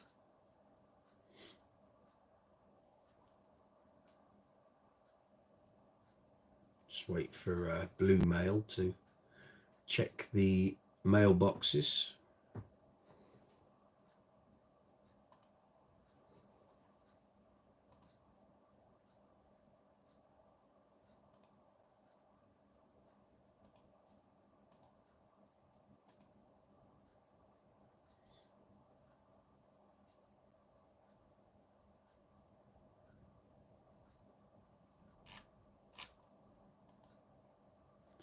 Juice got a dash, early start. See you next week. Thank you for attending. Good to see you. Take it easy. Patrick, TC Electronic Helix Phaser. Got it. Okay. I've no experience of using TC Electronic pedals. I haven't. I know they were everywhere about 10 years ago. Never crossed my path for me to use. Right, let's have a look.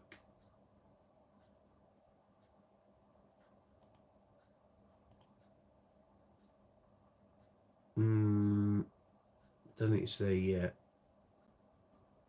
It could still be pulling email in. It is. Bear with me, Martin.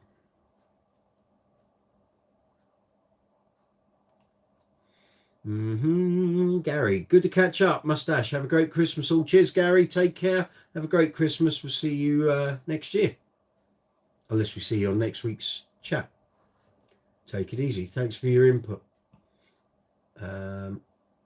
Right, where are we?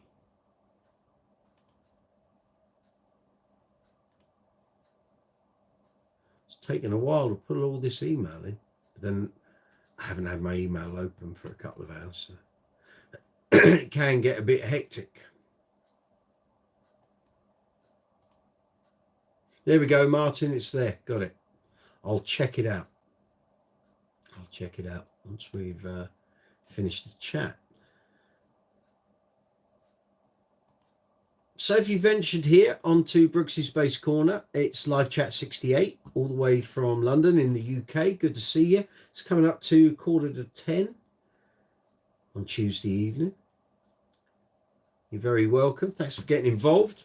If you aren't already a subscriber here to the channel, please hit the subscribe button, hit the notification bell. Please give the video a thumbs up. Makes a big difference to the algorithm.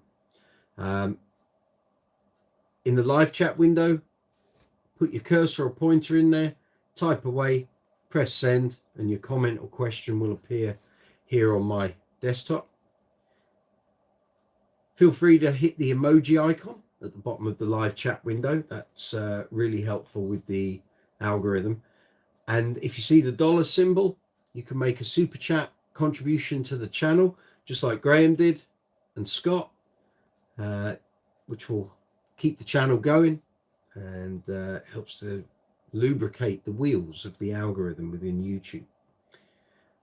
If you're after merchandise, Brooks's Space Corner merch, if you go in the description box below the video window, you'll find links for the UK and European store and the US and worldwide store, and you'll find affiliate sales links for Amazon, Thomann, Gear for Music, and Andertons. So if you've got any bass related purchases, feel free to use those affiliate links. And if you're going to buy anything off Amazon, you can help the channel. It doesn't need to be bass related. You can buy anything from Amazon using the affiliate link. So there's a UK one and a US and worldwide one. And if you're going to buy DVDs, books, CDs, t-shirts, presents for Christmas, toys for the kids, furniture for the garden, stuff for your pets, you can help the channel indirectly by buying through the affiliate sales link for Amazon, and the channel will receive a small affiliate commission.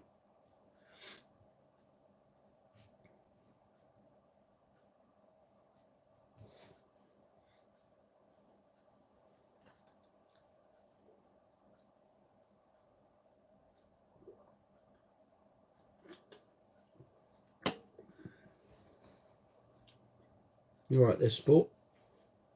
Hello. Are you snoozing? I think you are, aren't you? Bless him. The tripod.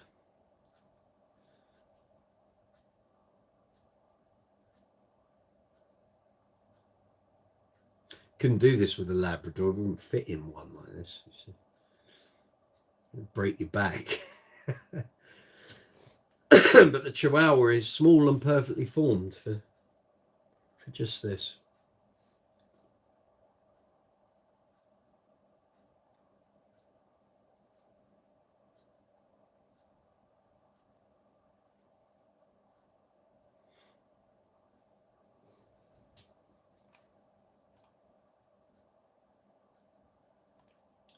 Just checking the analytics. How are we doing? Too bad. So. Martin, he's going to be fully rested and full of beans by midnight. Don't I know it? Yeah, he is. And he's going to need a good old walk tomorrow. And I'm running short of time tomorrow. I've got to be out the door here mid-afternoon. And I've still got some filming to do on these Anaconda bases.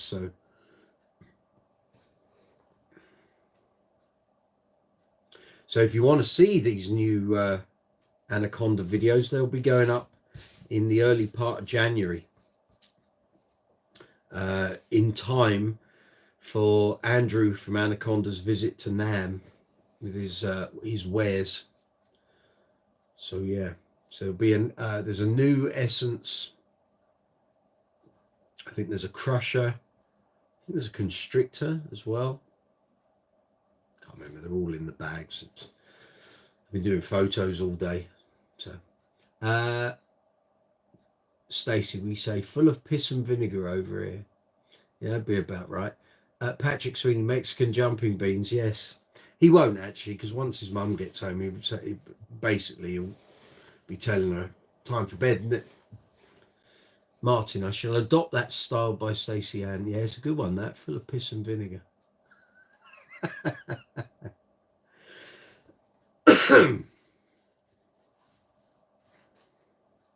You're right. Shuffling about again.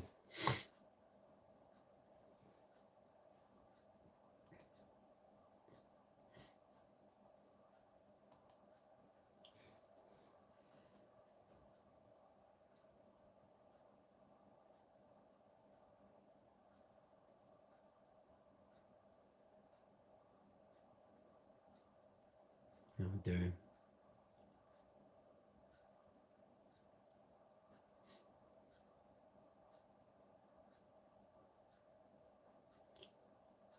Stacey, you go right ahead, Martin. It's a good one. That's it. Share the sayings.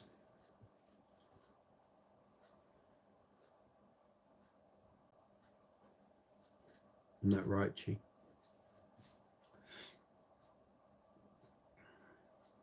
So I had a bit of a, how can I put it, an accident waiting to happen on Saturday. I was doing a corporate event in Oxford, and we'd done the first set, and that was fine. Went off for our break, and went back up for second set, and I'm plugging everything in, and something just caught my eye as I looked down, sort of behind my bass, at my strap. Can't get the strap because it's out in the hallway in a gig bag. But basically, I have a strap here, but I can show you what I'm talking about. So basically, if you've got that around a bass, so that's the top horn, donk, and this is going around the bottom.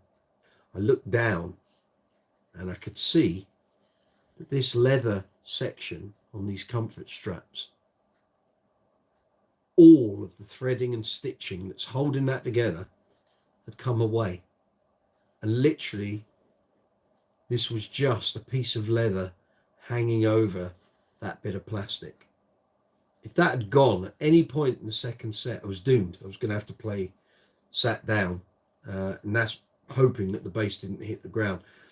When I realized it, the DJ just started fading out the music for us to start, so I couldn't get to my gig bag to get a different strap out. I had two other straps in my bag, and I just didn't have time to get there. So the second set, I just couldn't move around, and the band leader's saying, "You're very static." I said, "Look down there." And he could see what I was seeing, which is that bit. Totally loose, nothing holding it together. Literally just that hanging over that bit of plastic. Scary. Never had that happen in my life. I've got a couple of I've got quite a few comfort straps because they're my go-to strap. I've got a few of them that have got these splits, which I think one of these I got from Dave Williamson years and years ago, and one was just a strap I'd had, and over time it's split, as you can see, hopefully. Yeah, I've got two straps now that have these splits, and now I've got a third strap where that stitching's all come off. I think we might be doing some running repairs, although I do have many straps here, but I hate seeing stuff just go to waste. It seems daft to throw it away, so I'm going to try and perhaps take it to like a key cutter, shoe cobbler, where they do shoe repairs, and see if they'll restitch that for me. Very scary, I can tell you. That GB was hanging on by its life. Martin, any thoughts on setting up the Hofner mic? It'll be fun. I haven't got a Hofner to set up. Oh, any thoughts on setting it up? I've never really looked into it. The only experience I've got playing Hofners is when I've reviewed them either at PMT or at Bass Direct, and I've never got too sort of intricate into them because I'll be brutally honest, they don't do anything for me, really. I'm not a fan of the look. They always feel very fragile in my hands, and yeah, I wouldn't want to be too heavy-handed on a Hofner. But yeah, I would suggest having a look on YouTube, see if there's any setup videos. Maybe have a look on Hofner's own site. They might have some sort of step-by-step stuff. But yeah, you definitely need to have your wits about you, because they're quite fiddly basses, and some of the hardware isn't, sort of, to my mind, that tough looking. So, you know, don't clear an empty space around it if you're going to start doing setups, and yeah, just make sure nothing flies off it or goes walkabout. Patrick, a friend of mine, Joe Sam, I know Joe, I know Joe, who you might know, is an endorsee of Anaconda basses. I saw him at a gig a couple of weeks ago playing one. That was probably his own one. Was it the red purpley affair? I actually reviewed that bass for Bass Guitar magazine when it was built. Yeah, I know, Joe. I decked for him, cool, about 5 years ago in his function band. Haven't heard a peep out of him in years, but hope he's well and busy. Martin, yeah, I get that. They're not for everyone. No, not for me. Not for me, sadly. I get the whole history thing. I know they have a tone of their own. Doesn't boil my egg. Never has. Fiddly, was that meant to be a pun? No, I get the pun, but no. Fiddly as in intricate. And when you play a Hoffner, you realize everything feels quite small, not just the scale length, but the controls and the machine heads, the bridge, everything feels quite sort of twee. So that's what I'm saying. If you're going to set it up and you're going to be pulling bits apart or making adjustments, just make sure nothing flies off it, because you won't see where if they go on a dark floor, you might not see the bits. Patrick, he was telling me he has 4 of them. Yeah, sounds about right. He was an early adopter, I think, and yeah, he had one made, custom made for himself. That was the red, kind of red purple one. Oh dear, Man U are completely out of Europe. 90 minutes plus 3. Well, unless we can pull something back, I don't think we're doing anything.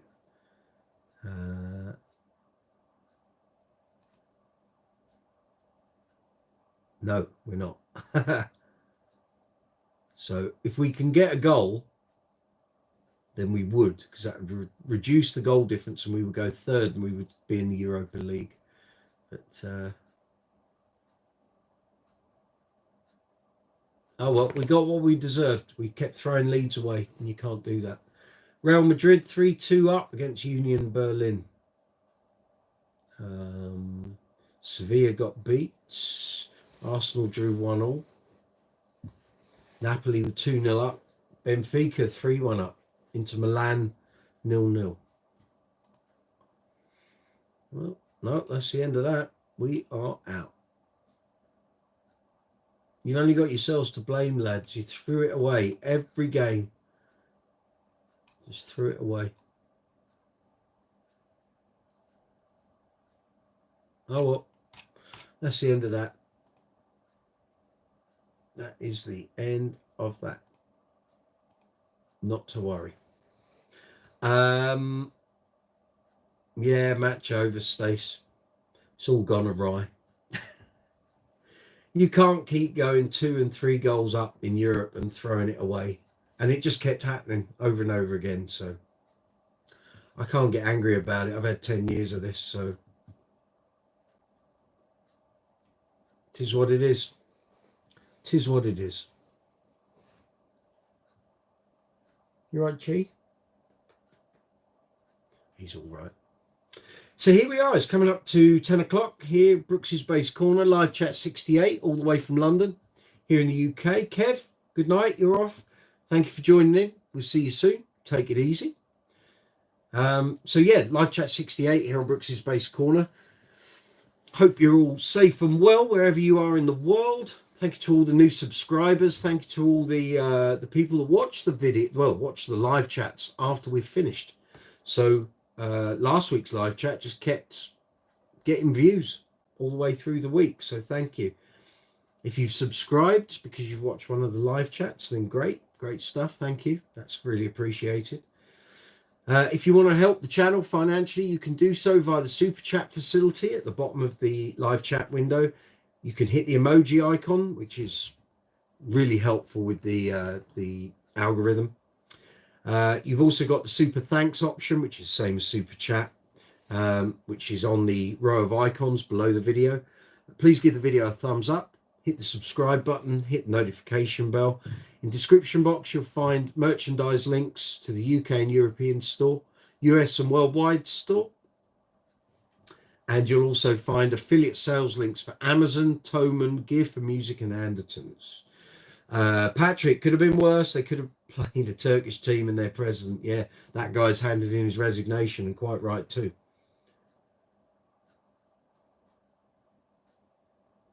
No, Stacey, those repeat performances do us no favours. Correct. Correct. If it happened once, you'd go, oh, well, that was bad luck. The fact it happened over and over again, we got what we deserved. So can't argue it. Can't argue it. You all right? Shall I show you to the boys and girls? There we go. There you go. Little Bill. Did you tell them all that you went to hydrotherapy yesterday? And you saw your physio as well? They signed you off.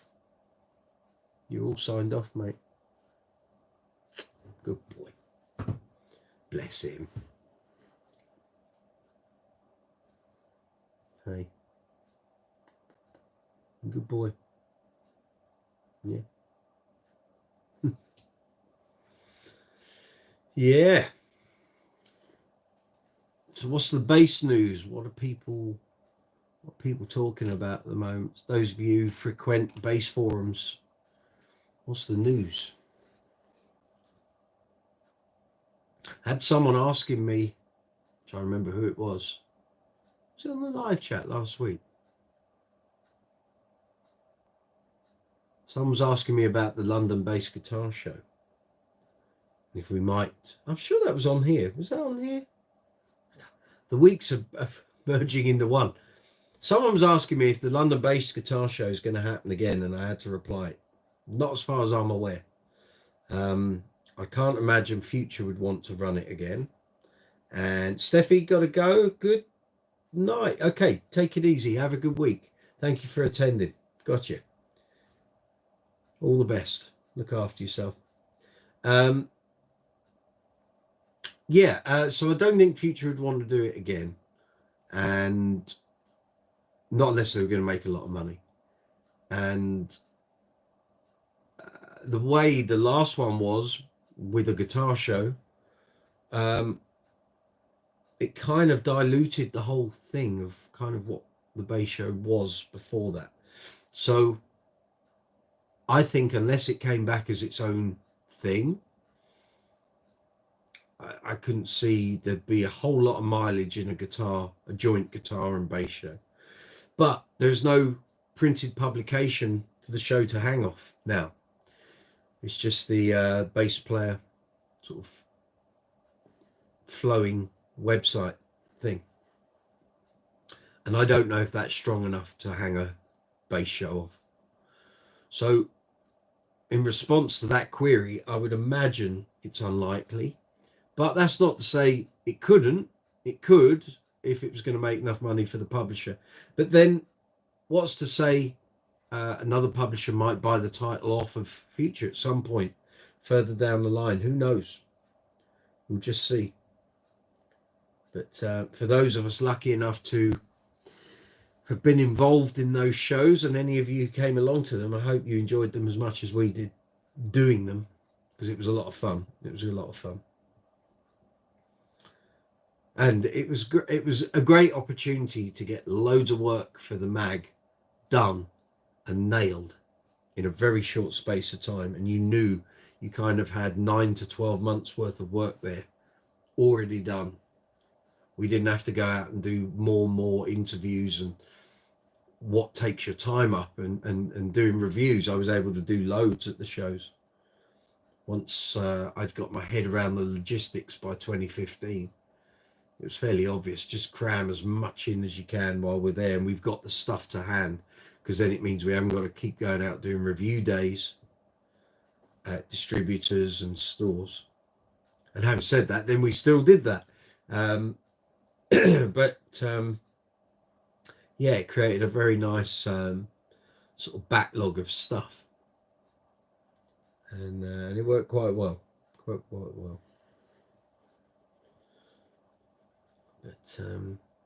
yeah, halcyon days. We had some good times doing that. I can't believe it's over 4 years now since we did the last one, and actually it'll be 6 years in March since the last proper bass show, which was 2018. Time flies, man.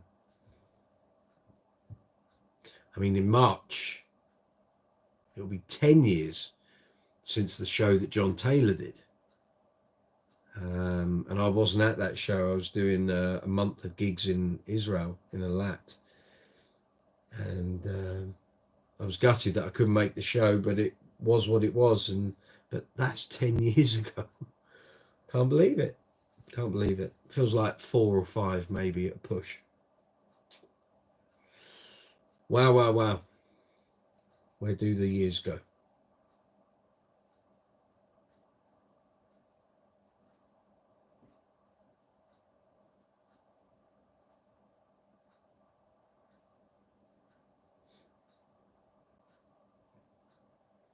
Okie dokes. I can see numbers dropping.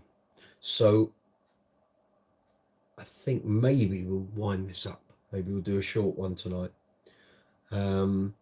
If anyone's got any more questions, anything they'd like to talk about bass-wise, put it in the live chat window and we'll chat about it. But if not, then I will wind the chat up imminently and we'll go forth to next week's live chat 69 and the last one before Christmas and New Year. So if you've got any questions about basses, bass amps, bass guitars, bass effects, bass accessories, cleaning, setting up, how to use stuff, that's a very broad term, but how to use like guitar polishes and wax and cleaners and fret erasers. And had someone ask me, how do you use a fret eraser? I'm pointing them to one of the workshop videos. Just watch that. You'll see it and you'll get it as soon as you see it. It's fine. Not difficult at all.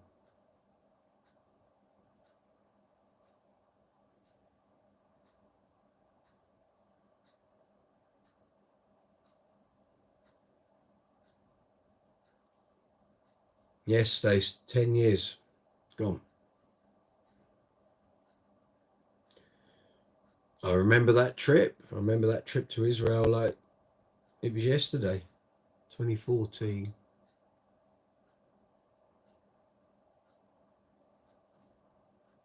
Yes. I think that was the year, that was the trip I took my GB Rumor, green one.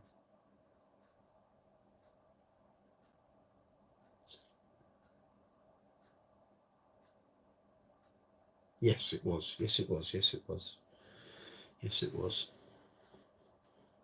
in 2013, I took the Spectre and took the Empathy.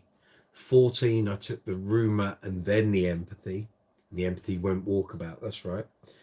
And then from that point on, the next 2 trips, I took the Ibanez.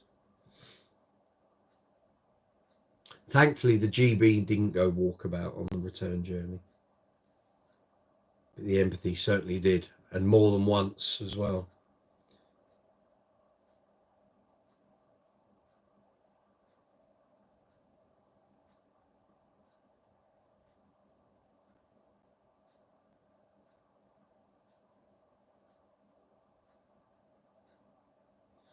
Okie dokes.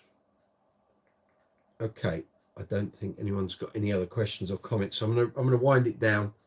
Well, thank you very much, everyone, for attending tonight's live chat. Very much appreciated.